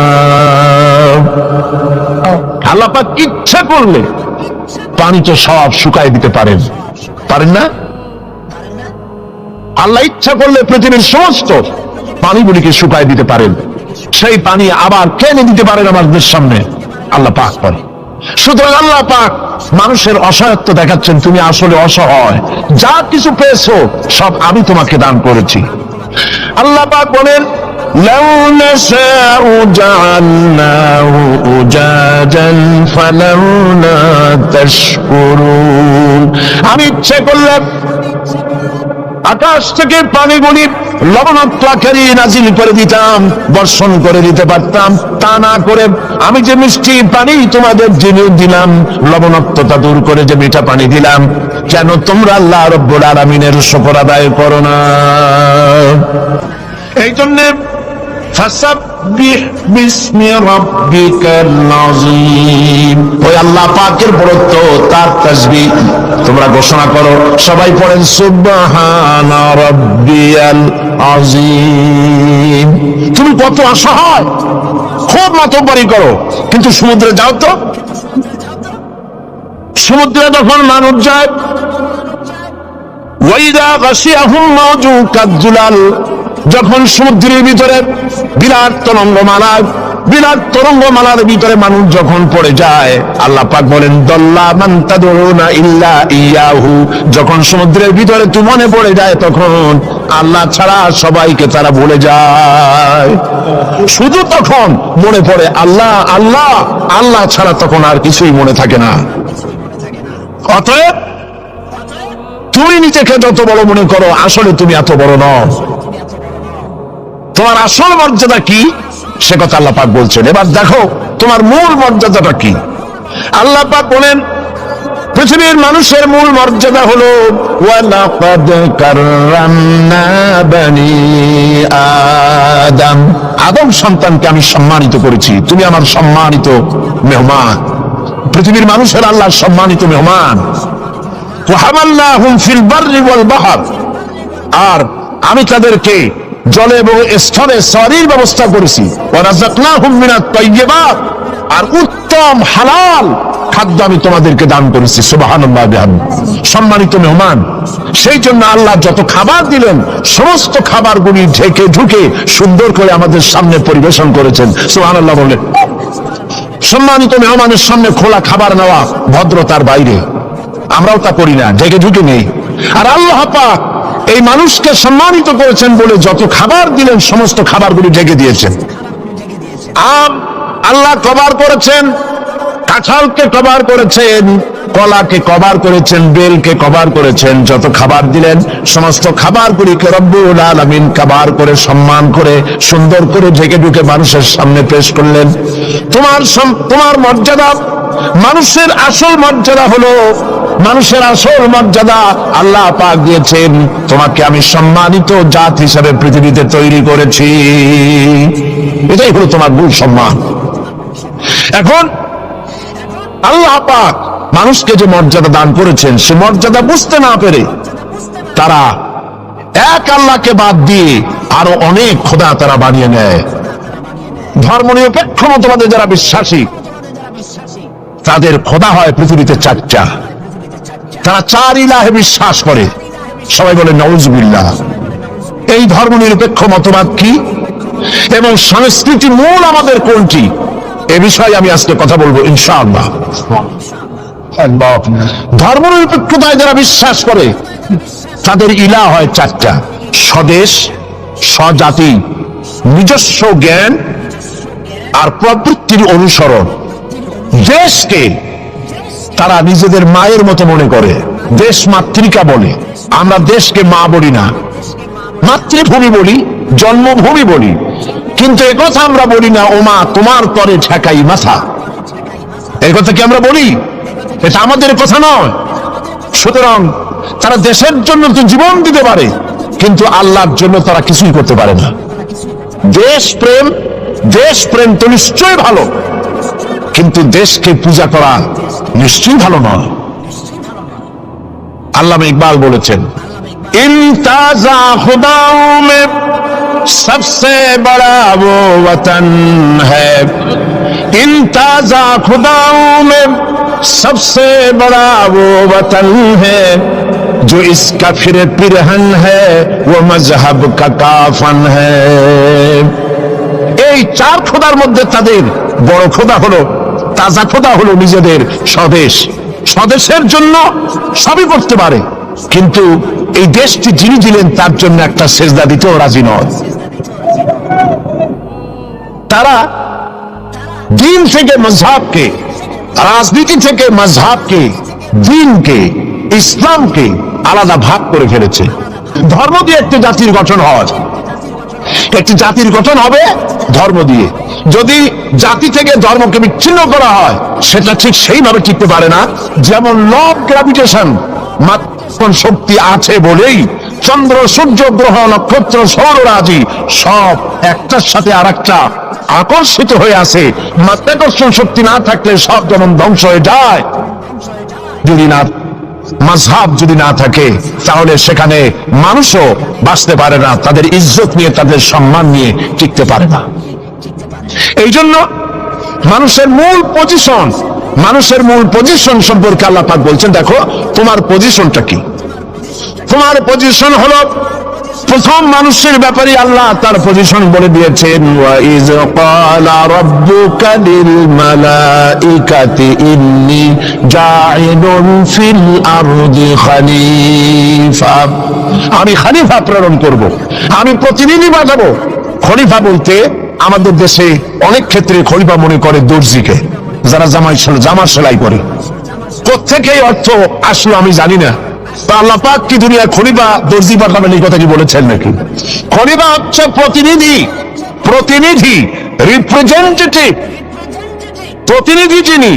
তিনি প্রতিনিধিত্ব করবেন, মালিকানার দাবি করবেন না। পৃথিবীতে সমস্ত মানুষগুলিকে আল্লাহ পাক প্রতিনিধি হিসাবে পাঠিয়েছেন, কিন্তু প্রতিনিধি হয়ে যদি মালিকানার দাবি করে বসে এবং আইন নিজের ইচ্ছে মতো চালাতে চেষ্টা করে, তখনই আল্লাহ রাব্বুল আলামিন নারাজ হয়ে যান। আল্লাহ পাক বলেছেন, ইনিল হুকমু ইল্লা লিল্লাহ। আইন চলবে কার? আলা লাহুল খালকু ওয়াল আমর। সৃষ্টি যার, আইন চলবে সেই আল্লাহ রাব্বুল আলামিনের। আল্লাহর আইন চলবে পৃথিবীতে, কারো পিতার আইন চলবে না, কারো নিজের আইন চলবে না, কারো বানানো আইন চলবে না। আইন চলবে কার? বলেন, এই পৃথিবী কার? এই মানুষগুলি কার? আকাশ কার? জমিন কার? আইন চলবে কার? একমাত্র আল্লাহ পাকের আইন দিয়েই পৃথিবীতে শান্তি প্রতিষ্ঠা হতে পারে। আর সেই আল্লাহর আইনকে ইমপ্লিমেন্ট করার জন্য, ওইটাকে চালু করার জন্য আল্লাহ পাক মানুষকে খলিফা বানিয়েছেন। তুমি আমার প্রতিনিধি, আমার আইনকে কার্যকরী করার জন্য পৃথিবীতে তোমাকে পাঠানো হলো। এই দায়িত্ব পালন করবে পৃথিবীর মানুষেরা, তারা আল্লাহ পাকের এই আইন চালু করবে। আর এই পৃথিবীতে আল্লাহর আইন দিয়ে মানুষ পরিচালিত হতে পারবে শান্তিপূর্ণ ভাবে। মানুষের তৈরি করা আইন দিয়ে শান্তি পাবে না, মানুষ ইনসাফ করতে পারবে না। কারণ হচ্ছে আল্লাহর আইন আর মানুষের আইনের মধ্যে পার্থক্য দেখুন। আপনি যদি কাউকে, এই চট্টগ্রাম শহরে কাউকে যদি আপনি 50,000 কমলা দিলেন, এই কথা বলে যেই কমলাগুলি চট্টগ্রাম শহরের 8 বছরের নিচে বাচ্চাদেরকে একটা একটা করে আপনি বিতরণ করবেন, এই কথা বলে যখন তাকে যাওয়া হলো, তিনি যখন এই কমলাগুলি বিতরণ করতে যাবেন, তখন দেখলেন যে এই ছেলেদের মধ্যে তার নিজের ছেলে আছে, তার ছেলে আছে, তার ভাইয়ের ছেলে আছে, এইটা যখন দেখবেন তখন অন্যের ছেলের চাইতে নিজের ছেলেকে, বোনের ছেলেকে 2-4টা বেশি দিতে ইচ্ছে করবে নাকি? করবে কিনা? সামান্য কমলা বিতরণ করতে গিয়ে যদি এই রকমের পক্ষপাতিত্ব, দলীয়করণ, আত্মীয়করণ ইত্যাদি করতে যদি ইচ্ছে করে, তাহলে এমন লোকদের হাতে আইন তৈরি করতে দিলে তারা তো সমস্ত মানুষের উপরে ইনসাফ কিছুদিন করতে পারবে না। সেই জন্য আল্লাহ রাব্বুল আলামিন আইন তৈরি করার দায়িত্ব নিজেই নিয়েছেন। আইন আল্লাহ পাকের, সে আইনের কিতাবের নামই হচ্ছে কোরআন। আমাদের দেশে বর্ষবরণ, পয়লা বৈশাখ, বর্ষবরণের ব্যাপারে, পয়লা বৈশাখের ব্যাপারে আমাদের কোনো আপত্তি নাই। পয়লা বৈশাখ মানুষ দোয়া করেন, কোরআন শরীফ পড়েন, দরুদ পড়েন, দোয়া করেন। আপনি বার্ষিক হিসাব কিতাব চালু করেন, ব্যবসার হিসাব কিতাব করেন, বছরের প্রথম দিন, বাংলা বর্ষের প্রথম দিন, কোনো অসুবিধা নাই। কিন্তু এই বর্ষবরণকে কেন্দ্র করে যে অপসংস্কৃতির চর্চা হচ্ছে, আমরা এটাই বিরোধিতা করি। কথা বুঝে আসছে কিনা? কিন্তু এক শ্রেণীর বুদ্ধিজীবী, তথাকথিত বুদ্ধিজীবী মানে পরজীবী, বুদ্ধিজীবী তো বোঝেন কারে কয়? যারা মাছ বিক্রি করে খায় তাদের বলে মৎস্যজীবী। যারা কৃষি কর্ম করে কৃষি উৎপন্ন, কৃষিজাত উৎপন্ন দ্রব্য পণ্য বিক্রি করে যারা খায় তাদের বলে কৃষিজীবী। আর যারা নিজেদের বিবেক বুদ্ধিকে ভারতের কাছে বিক্রি করে বিবৃতি দেয় দেশের বিরুদ্ধে, এরা হলো বুদ্ধিজীবী।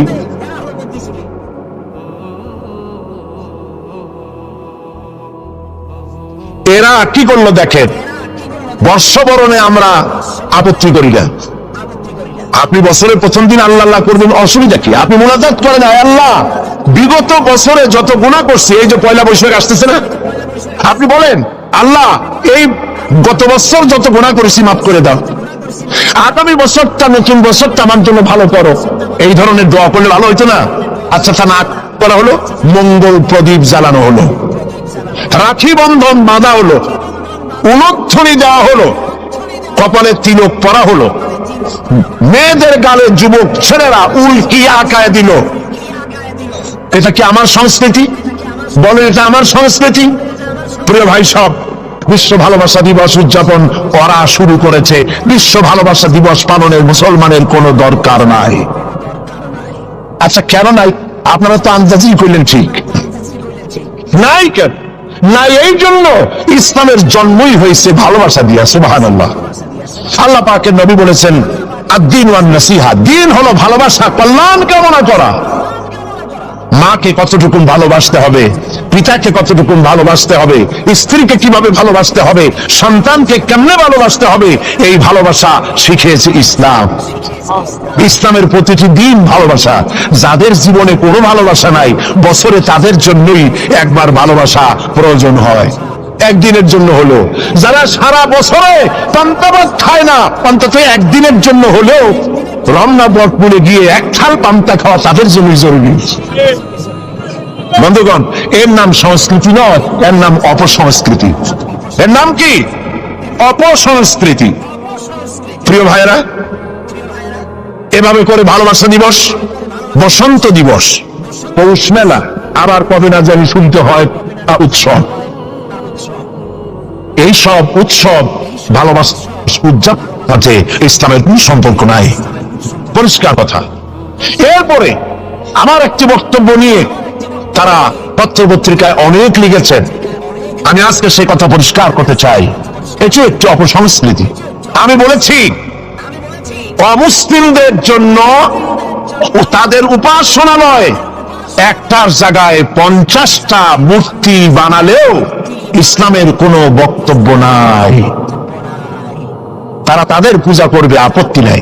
কিন্তু এই দেশে তো আমরা মুসলমান বাস করি। আমরা কারা? এদেশের বৃহত্তর জনগোষ্ঠী মুসলমান।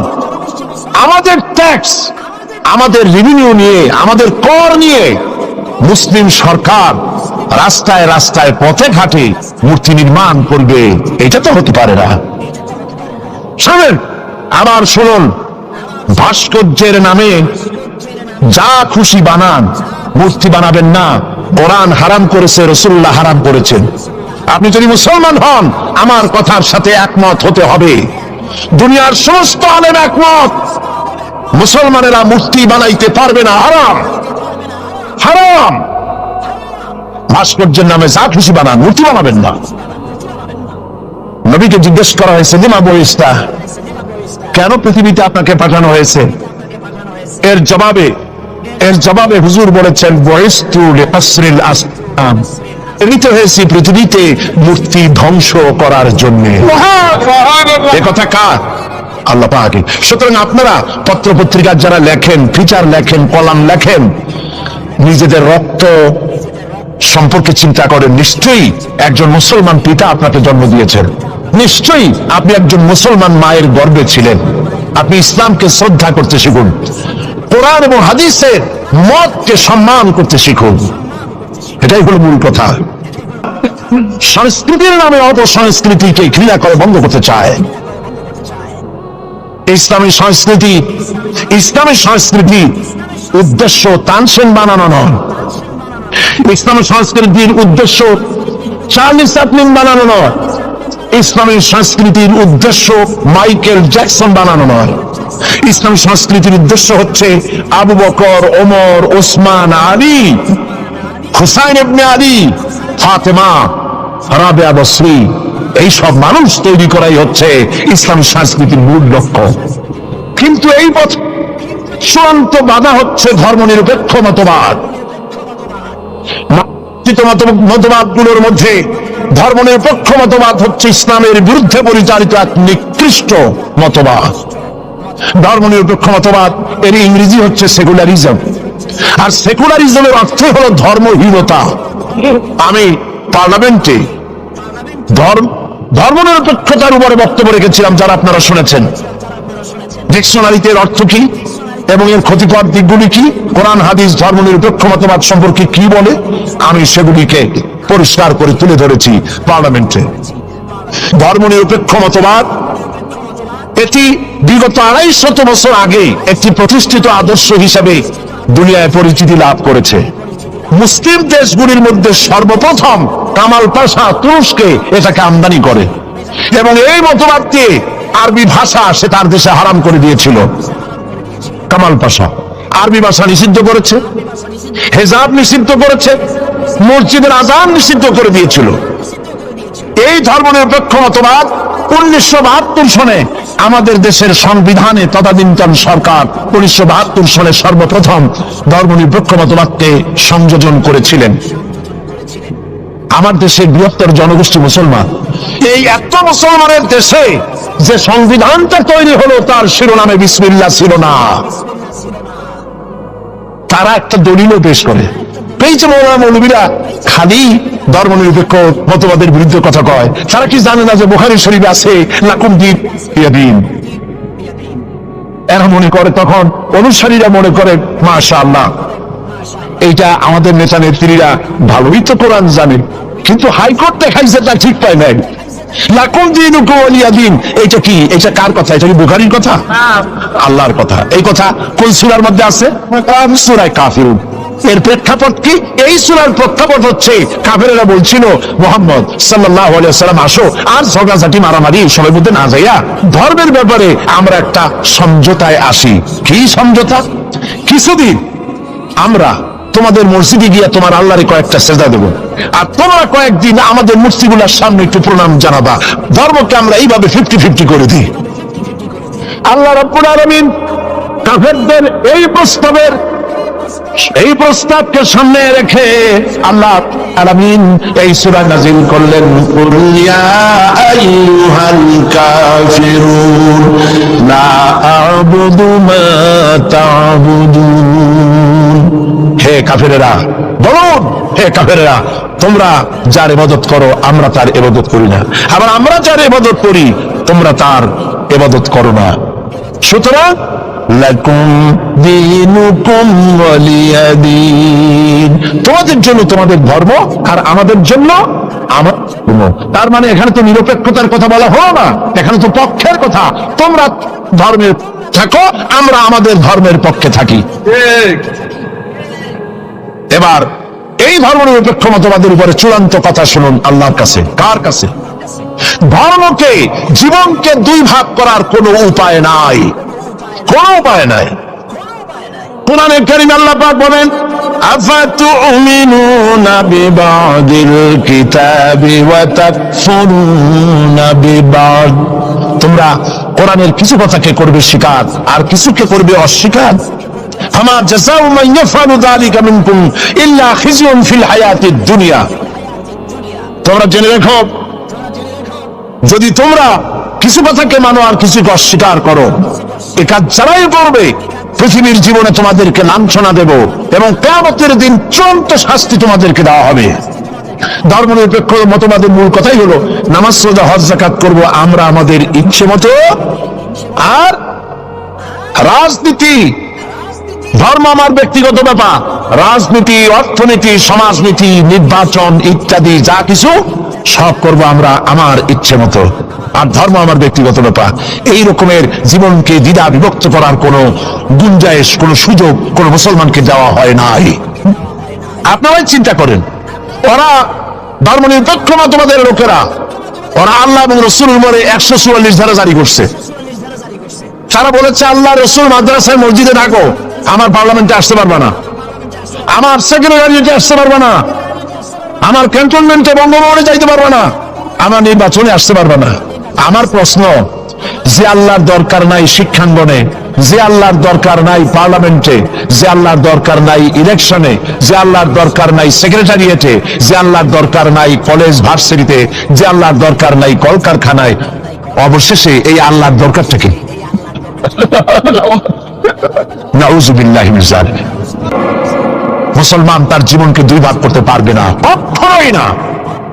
যার কথা মতো মাগরিবের নামাজ পড়েছি, যার কথা মতো সারা নামাজ পড়ব, তার কথা মতো রাষ্ট্র পরিচালনা করব, যার কথা মতো যাকাত দেই তার কথা মতোই আমি ব্যাংক পরিচালনা করব, যার কথা মতো হজ করি, যার কথা মতো নামাজ পড়ি, তার হুকুম মতো, তার আইন মতো ব্যক্তি, পরিবার, সমাজ ও রাষ্ট্রকে যদি পরিচালনা করতে পারি, এর নাম হলো ইসলামের মধ্যে পরিপূর্ণ দাখিল হয়ে যাওয়া।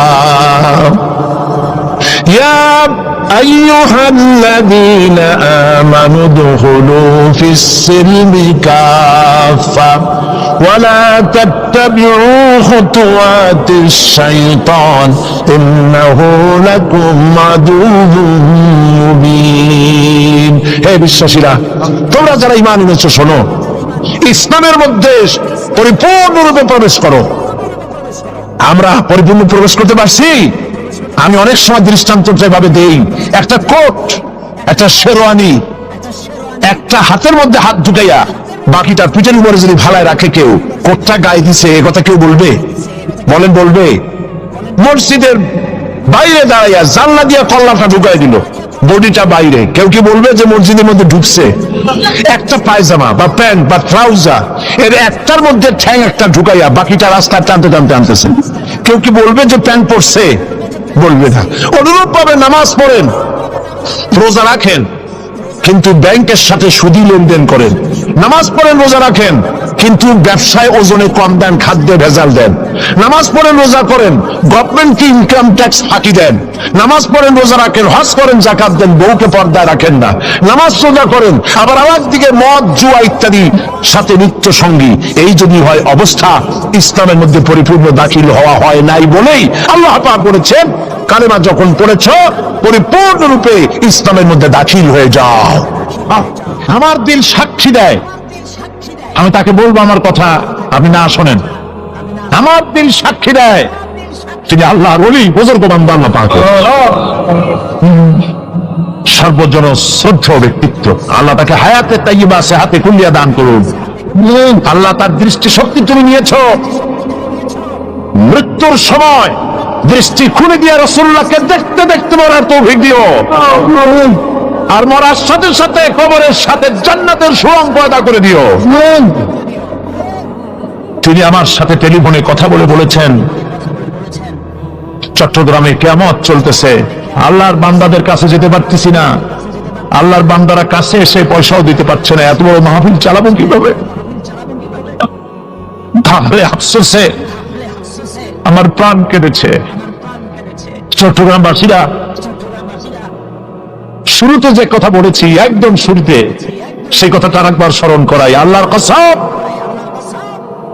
তাফসীরুল কোরআন মাহফিল জামাত শিবিরের একক সম্পদ নয়, মুসলমানদের সম্পদ, গোটা মুসলিম উম্মতের সম্পদ।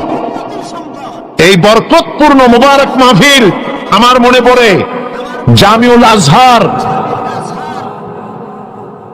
কায়রো, মিশর, সেখানকার একজন ওস্তাদ, বিশ্ববিখ্যাত জামে আজহারের ওস্তাদ, প্যারেড ময়দানে বক্তৃতা করে বলেছিলেন, প্রায় 60 ঊর্ধ্ব বয়স তার, বিলো 70। তিনি বক্তৃতা করতে গিয়ে সেই ওস্তাদ, হাদিসের ওস্তাদ, বিশ্ববিখ্যাত বিশ্ববিদ্যালয়, তিনি বলেছিলেন, কোরআন শরীফের এত বড় তাফসীরের মাহফিল আমি জীবনে পৃথিবীর কোথাও দেখি নাই। আপনারা বিশ্বাস করুন, সমগ্র বিশ্বে কোরআনের এত বড় তাফসীরের মাহফিল সারা দুনিয়ায় নাই। এই মাহফিলে যারা বাধা দিল, আল্লাহ তুমি তাদেরকে হেদায়েত দান করো, তুমি তাদের সুমতি দান করো, সে যাই হোক হেদায়েত দান করো। এই মাহফিল আয়োজনে অনেক খরচ আপনারা জানেন, এবং আমি জানি আল্লাহ পাক আমাদের ভাই মওলানা কোনদিন আমাকে বলেন নাই মাহফিলের শেষে যে আমি ঋণগ্রস্ত থেকে গেছি, কিন্তু উৎকণ্ঠা, মানুষ হিসাবে উৎকণ্ঠা থাকি, কেমনে চালাবো, এগুলি সব বাকিতে করা হয়েছে। আমি আপনাদেরকে বলবো, প্রতি বছরের ন্যায় এই মুবারক মাহফিলে উনি যদি দৃষ্টিশক্তি ভালো থাকতো আপনাদের বাড়ি বাড়ি যেতেন। ওনাকে কি কষ্ট দেবেন আপনারা? আপনাদের বাড়ি বাড়ি উনি যেতে পারবেন? আপনারা এসে ওনার হাতে তুলে দিবেন। বড় লোকেরা, বিশাল বিশাল ধনী ব্যক্তিরা চট্টগ্রাম তাফসীরুল কোরআন মাহফিলের জন্য সাহায্য করুন। এ মাহফিল চলবে, এ মাহফিল চলবে ইনশাআল্লাহ। প্যারেড ময়দানে 144 ধারা দেওয়া হয়েছে 17 দিনের। পৃথিবীর ইতিহাসে এত বড় 144 ধারা কোন দেশে কখনো হয়েছে বলে অন্তত আমার জানা নাই। যারা কোরআনের মাহফিলে 144 ধারা দিলেন অন্যায় ভাবে, আল্লাহ যদি তাদের জন্য জান্নাতের চতুর্দিকে 144 ধারা দিয়ে দেন, আল্লাহ মাফ করুন, আল্লাহ মাফ করুন, বলেন আমিন। চট্টগ্রামের ধনী ব্যক্তিরা উদাত্ত মুক্ত হস্ত নিয়ে এগিয়ে আসুন। পুরা প্যান্ডেলের খরচ একজনে দিয়ে দিন, পুরা লাইটের খরচ একজনে দিয়ে দিন, মাইকের খরচ দিয়ে দিন, পোস্টারের খরচ দিয়ে দিন। আল্লাহ পাক আপনাদের কামাই রিজকে বরকত দান করবেন, আমিন।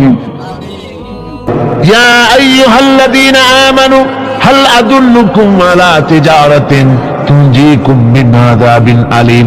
এমন একটা ব্যবসার কথা কি বলবো না, যে ব্যবসায় তোমাদেরকে জাহান্নামের আযাব থেকে বাঁচাই দেবে। তার প্রথম কাজই হলো আল্লাহর প্রতি ঈমান আনা। ঈমান আনলে পরে এই সমস্ত গুণ তৈরি হয়ে যায়। আর ঈমানে সবচাইতে উপকৃত হয় সমাজের লোকেরা, রাষ্ট্রের লোকেরা, পরিবারের লোকেরা, দেশের মানুষ উপকৃত হয় মুমিনদের দিয়ে ঈমানের কারণে। তার কারণ হলো একজন মুমিন, একজন ব্যক্তি যখন ঈমানদার হয়, মুমিন হয়ে যায়, আল্লাহর প্রতি যখন প্রগাঢ় বিশ্বাস তার এসে যায়, তখন সেই ব্যক্তি নৈতিকতার মান তার বেড়ে যায়। জোরে বলেন সুবহানাল্লাহ। নৈতিক চরিত্রের উপরে সে প্রতিষ্ঠিত হয়, সে মিথ্যা বলতে সাহস পায় না। মুমিন ব্যক্তি মিথ্যা বলতে সাহস পায়? পায় না। কেন পায় না? মিথ্যা বলতে সাহস পায় না, ঠকাতে সাহস পায় না, ওজনে কম দিতে সাহস পায় না, শয়তানি বদমাশি করতে সাহস পায় না। তার কারণ হলো আল্লাহ পাক বলে দিয়েছেন, মুমিন কোরআনের ভিতরে পড়েছে, ইয ইয়াতালাক্কাল মুতালাক্কিয়ানি আনিল ইয়ামিনি ওয়া আনিশ শিমালি কাঈদ। দুজন নিয়ন্ত্রণকারী ফেরেশতা তোমার ডানে এবং বামে বসে বসে তোমাকে নিয়ন্ত্রণ করছে। কোথায় যাও, কি করো, এই ফেরেশতারা বসে বসে সব দেখতেছে। মা ইয়ালফিযু মিন কাওলিন ইল্লা লাদাইহি রাকীবুন আতীদ। মানুষ এমন কোনো কথা বলে না যা ফেরেশতারা রেকর্ড না করে, সব রেকর্ড হয়ে যায়। তাই মুমিন ব্যক্তি দায়িত্বহীন কথা বলতে পারে না। মুমিন ব্যক্তির চরিত্র ভালো হয়ে যায়। সে যে কথা বলে বুঝে শুনে কথা বলে, সে যে ওয়াদা করে বুঝে শুনে ওয়াদা করে, যেহেতু সবকিছুর জবাব কিয়ামতে দিতে হবে। কোথায় দিতে হবে? কোথায় দিতে হবে? কিয়ামতে আল্লাহর দরবারে জবাব দিতে হবে। মহান আল্লাহ রাব্বুল আলামিন বলেছেন, وَلَقَدْ خَلَقْنَا الْإِنسَانَ وَنَعْلَمُ مَا تُوَسْوِسُ بِهِ نَفْسُهُ। মানুষ সৃষ্টি করেছি আমি, তার অন্তঃকরণের ভিতরে ওয়াসওয়াসা কি হয় আমি জানি। এই জন্য মুমিনেরা মনের ভিতরে কোনো খারাপ কল্পনাও করতে পারে না। খারাপ কল্পনা করলেও তার হিসাব দেওয়া লাগবে আল্লাহর কাছে। কার কাছে? ওয়াইন তুবদু মিন আনফুসিকুম আও তুখফুহু ইউহাসিবুকুম বিহিল্লাহ। আল্লাহ বলেন, মনের মধ্যে যেসব কল্পনা করো তা প্রকাশ করো আর গোপন রাখো, ওটার হিসাব নেব আমি আল্লাহ পাক। কিয়ামতের দিন আমার কাছে হিসাব দিতে হবে। বন্ধুগণ, এই জন্য মুমিন যারা, মুমিনদের চরিত্র প্রতিষ্ঠিত হয়, মুমিনদের ধারণা থাকে যেখানেই যাই না কেন, যেখানেই বসি না কেন, সেখানেই আল্লাহ, আল্লাহ ছাড়া কোনো জায়গা নাই। আছে নাকি? আছে। আল্লাহ পাক বলেন, মা ইয়াকুনু মিন নাজওয়া সালাসাতিন ইল্লা হুয়া রাবিউহুম। তোমরা যেখানে তিনজন মিলে পরামর্শ করো, মনে রেখো তিনজন নও, ওখানে চতুর্থ সত্তা আমি রব্বুল আলামিন তোমাদের কাছে আছি। সব শুনিয়ার দেখি, পাঁচজন যেখানে হও সেখানে আমি ষষ্ঠ। এর থেকে যদি কম হও, এর থেকে যদি বেশিও হও, বান্দারে তুমি আছো যেখানে আমি আল্লাহ আছি সেখানে।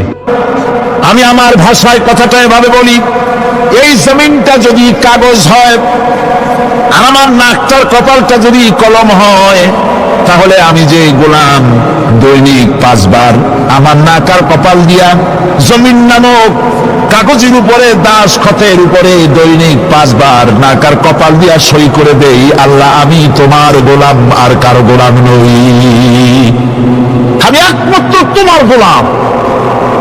ঘুমের থেকে উঠে সেজদা দিয়ে বলি, দুপুরের সময় কাজ ফেলাইয়া আরেকবার বলি, বিকেল আসার আগেই আসরে আরেকবার বলি, দিন যখন শেষ হয় আরেকবার বলি, রাতে যখন শুতে যাই আরেকবার সেজদা দিয়া ঘোষণা করি, মাবুদ আমি তোমার গোলাম। সুবহানাল্লাহ। নামাজ হচ্ছে ইসলামের গণ্ডির মধ্যে প্রবেশের প্রমাণ। কোরআনে কারীম বলছে, ফাইন তাবু ওয়া আকামুস সালাতা ওয়া আতাউজ যাকাতা ফাইখওয়ানুকুম ফিদ্দীন। সূরা তওবা এসেছে, তারা যদি তওবা করে আর নামাজ কায়েম করে, যাকাত যদি আদায় করে, তাহলে এখন তোমাদের সে দ্বীনি ভাই, এখন ভাই হয়ে গেল। একটু আগে ছিল কাফের মুশরিক, এখন তোমার দ্বীনি ভাই। দ্বীনের গণ্ডির মধ্যে প্রবেশ করা, কলেমা পড়ার সাথে সাথেই নামাজ। নামাজ হচ্ছে দ্বীনের প্রধান গেট, দ্বীনের প্রধান তোরণ। দ্বীনের মধ্যে প্রবেশ করার জন্য এই গেট দিয়ে প্রবেশ করতে হবে। সুতরাং এই নামাজের এতই গুরুত্ব দেওয়া হয়েছে। ইসলাম যদি ক্ষমতায় আসে, আল্লাহ যেন এনে দেন জোরে কোন আমিন। ইসলাম যদি ক্ষমতায় এসে যায়, রব্বুল আলামিন তাফসীরে মাহফিল কোরআন সামনে নিয়ে আশা করে তোমার দরবারে দোয়া করি, এই বিশাল জনসমুদ্রের দোয়া কবুল করো মাবুদ গো, এই বাংলাদেশকে ইসলামের দেশ বানাইয়া দাও। দেশটা যদি ইসলামের হয়ে যায়, আইন যদি আল্লাহর হয়, শাসন যদি সৎ লোকেরা করে, রব্বুল আলামিন কোরআন শরীফে বলেন, তাহলে তারা 4টা কাজ করবে। আল্লাযীনা ইমাক্কান্নাহুম ফিল আরদ আকামুস সালাতা ওয়া আতাউজ যাকাত ওয়া আমারু বিল মারুফি ওয়া নাহাউ আনিল মুনকার। মুমিনরা ক্ষমতা এসে প্রথম যে কাজটা করবে, প্রথমে ক্ষমতা এসেই নামাজ বাধ্যতামূলক করবে। প্রথম কি? ওয়াজ নসিহতে অনুরোধ করা হবে না, বাবাজিরা আল্লাহর রাস্তায় নামাজটা পড়ে না। রেডিও এবং টেলিভিশনের মাধ্যমে রাষ্ট্রপ্রধান অর্ডার করে দিবেন, আজ থেকে বাংলাদেশের 12 কোটি তাওহীদি জনতা, নারী পুরুষ যারা আকেল বালিগ, সকলের জন্য নামাজ বাধ্যতামূলক, নামাজ পড়তেই হবে। এটা অর্ডার। বেলা যখন 1টা বেজে যাবে, বেলা যখন 1টা বাজবে, সমস্ত মসজিদে আজান শুরু হয়ে যাবে। আজানের সাথে সাথে অফিস, আদালত, কল কারখানা, ক্ষেত খামার, শিক্ষাঙ্গন সব ডেডলক হয়ে যাবে। আধা ঘন্টার জন্য বন্ধ হয়ে যাবে। যারা মুসলমান অফিসে, কলেজে, ইউনিভার্সিটিতে সর্বত্র তারা নামাজের জন্য প্রস্তুতি নেবেন। আধা ঘন্টার ভিতরে নামাজ আর খানা সেরে আবার কলেজ চলবে, বিশ্ববিদ্যালয় চলবে, কল চলবে, কারখানা চলবে, ক্যান্টনমেন্ট চলবে, সেক্রেটারিয়েট চলবে, সব আপন গতিতে চলতে থাকবে। আল্লাহর রহমত, বরকত আকাশ থেকে নাযিল হয়ে যাবে। আর এই অর্ডার যেটা হবে, নামাজ পড়বেন সেখানে। থানায় যখন আজান হবে, থানায় আজান হয়ে গেছে, থানার স্টাফ পুলিশ যারা আছে জামাতে খাড়া হয়ে যাবে, ইমামতি করবেন ওসি সাহেব। এসপির অফিসে এসপি সাহেব ইমামতি করবেন, ডিসি সাহেব তার অফিসে ইমামতি করবেন, মন্ত্রী সেক্রেটারিয়েট ইমামতি করবেন, প্রেসিডেন্ট বঙ্গভবন ইমামতি করবেন, বিশ্ববিদ্যালয়ের ভাইস চ্যান্সেলরের ইমামতিতে সে জায়গার মুসলমান ছাত্র ছাত্রী, শিক্ষক শিক্ষয়িত্রী এক জামাতে নামাজ আদায় করবে। এই যদি হয় চিত্র দেশের, অপরাধ থাকবে? থানায় ওসি সাহেব নিজেই যদি জামাতের ইমামতি করেন, এইভাবে নামাজ আদায় করেন পুলিশদের নিয়ে জামাতে, ঘুষ আর খাবে তারা? এসপি সাহেবের অফিসে, ডিসি সাহেবের অফিসে মন্ত্রীরা যদি ভাবে নামাজ কায়েম করে, তাহলে কি অন্যায় অপরাধ কিছু থাকবে সমাজে? থাকবে না। সুতরাং নামাজ বাধ্যতামূলক করে দেওয়া হলো। নামাজ বাধ্যতামূলক, সকলকে নামাজ পড়তে হবে। নামাজ হচ্ছে অপকর্মের প্রতিবন্ধক। নামাজ পড়লে অন্যায় কাজ থেকে বাঁচার পর, অন্যায় থেকে বাঁচায় কিসে? নামাজ। আল্লাহ রাব্বুল আলামিন বলেন, উতলু মা উহিয়া ইলাইকা মিনাল কিতাবি ওয়া আকিমিস সালাম ইন্নাস সালাতা তানহা আনিল ফাহশাই ওয়াল মুনকার। হে নবী, এই কিতাব তেলাওয়াত করো যা তোমার প্রতি অবতীর্ণ করা হয়েছে, এই কিতাব তেলাওয়াত করো আর নামাজকে প্রতিষ্ঠা করো। নিঃসন্দেহে নামাজ মানুষকে পাপাচার থেকে বাঁচায়া দেয়। অশ্লীলতা, পাপাচার থেকে মানুষকে বাঁচায় কে? জোরে চিল্লায় কোন কে? নামাজ। এই নামাজ মানুষকে অন্যায় কাজ থেকে বাঁচায় দেয়। নামাজ যে মানুষকে অন্যায় কাজ থেকে বাঁচায়, কেমনে বাঁচায়? আমরা যে নামাজ পড়ি, এই নামাজে তো আমাদেরকে অন্যায় কাজ থেকে বাঁচাইতে পারে না। নামাজি বহুত মানুষ আছে অন্যায় করে, করে কিনা কর না? করে না? করে। নামাজি অথচ অন্যায় করে। আর আল্লাহ বলছেন নামাজিকে, নামাজ তাকে অশ্লীলতা থেকে ফিরায়। তাহলে কথা কাটটা ঠিক? আল্লাহটা জোরে বলেন, কাটটা ঠিক? অবশ্যই আমার আল্লাহর কথা হক। আমি ভুল করতেছি, আমি যেন কোথাও ভুল করতেছি, সামথিং ইজ রং, কোথাও যেন আমরা ভুল করে বসতেছি, সেই ভুলটা কি আমরা আবিষ্কার করতে চেষ্টা করবো ইনশাআল্লাহ। প্রথম যে কথাটা সেটা হচ্ছে এই যে আমরা যা নামাজে পড়ি আমরা তা বুঝি না। কথা ঠিক কিনা? আমি যদি এখন প্রশ্ন করি সামি আল্লাহু লিমান হামিদা অর্থ কি, কম ফার্স্ট ডিভিশনে কয়েকটা লেটার নিয়ে ফেল করবেন, এরকম লোক আছেন না নাই? সুবহান রাব্বিয়াল আলা অর্থ কি জানি না, সুবহান রাব্বিয়াল আযীমের অর্থ কি জানি না, দোয়ার কুনুত অর্থ কি জানি না, তাশাহুদ অর্থ কি জানি না, সূরা ফাতিহার অর্থ কি জানি না। এমন কি উযুর মধ্যে কয়টা ফরজ তাও অনেকের জানা নাই। কথা কি বেশি বললাম না ঠিক বলছি? একজনে জিজ্ঞেস করলো, মিয়া উযুতে কয় ফরজ? কয় হুজুর কি মনে করেন যে বুঝি জানি না, এটা তো সাধারণ ব্যাপার, বলেন না কয় ফরজ? কয় উযুতে তো 17 ফরজ। কি কি? কয় হাত ধোয়া, পাও ধোয়া, মুখ ধোয়া, নাক ধোয়া, চোখ ধোয়া, জিহ্বা ধোয়া, মাথা ধোয়া। বলতে বলতে গুণে দেখা গেল প্রায় 19টার মতো বলছে। বলা হলো, মিয়া বললেন আপনি উযুতে ফরজ 17টা, কইলেন আপনি 19টা। কয় হুজুর জানি আরো, বলি না আপনাদের ভয় কি? উযু জানে না, নামাজ জানে না, তাকে এই নামাজ কেমনে ফিরাবে অন্যায় কাজ থেকে? কথা বুঝতে পেরেছেন? নামাজে আল্লাহু আকবার বললাম, এরপরে সানা পড়লাম, তারপরে সূরা ফাতিহা পড়লাম। সূরা ফাতিহার ভিতরে যে সমস্ত কথাগুলি বললাম সেই কথাগুলি বুঝি না, কি বলেছি তাও জানি না। এরপরে সুবহান রাব্বিয়াল আলা বলেছি, সুবহান রাব্বিয়াল আযীম বলেছি, সামি আল্লাহু লিমান হামিদা বলেছি, অর্থ কি জানি না? আল্লাহ তা শুনতে পান, যে ব্যক্তি আল্লাহর প্রশংসা করেন তিনি তা শুনতে পান। নামাজের মধ্যে আইডিয়া দেওয়া হচ্ছে, তুমি যে আল্লাহর জন্য নামাজ পড়তেছো, প্রশংসা করতেছো, এটা এমন নয় যে আল্লাহ পাক দেখছেন না বা শুনতেছেন না। তুমি যা বলতেছো, প্রশংসা করতেছো, আল্লাহ পাক তা শুনতে পাচ্ছেন। সামি আল্লাহু লিমান হামিদা। সুবহান রাব্বিয়াল আলা। আমি মহান সর্বশ্রেষ্ঠ আল্লাহ রাব্বুল আলামিনের পবিত্রতা ঘোষণা করছি, আমি তার প্রশংসা করছি। সূরা ফাতিহার কি আমরা বলি আপনারা ব্যাখ্যা দেখে বুঝে নিন, সেগুলি আমি এখানে বলে বাকি কথা সব শেষ করতে পারবো না।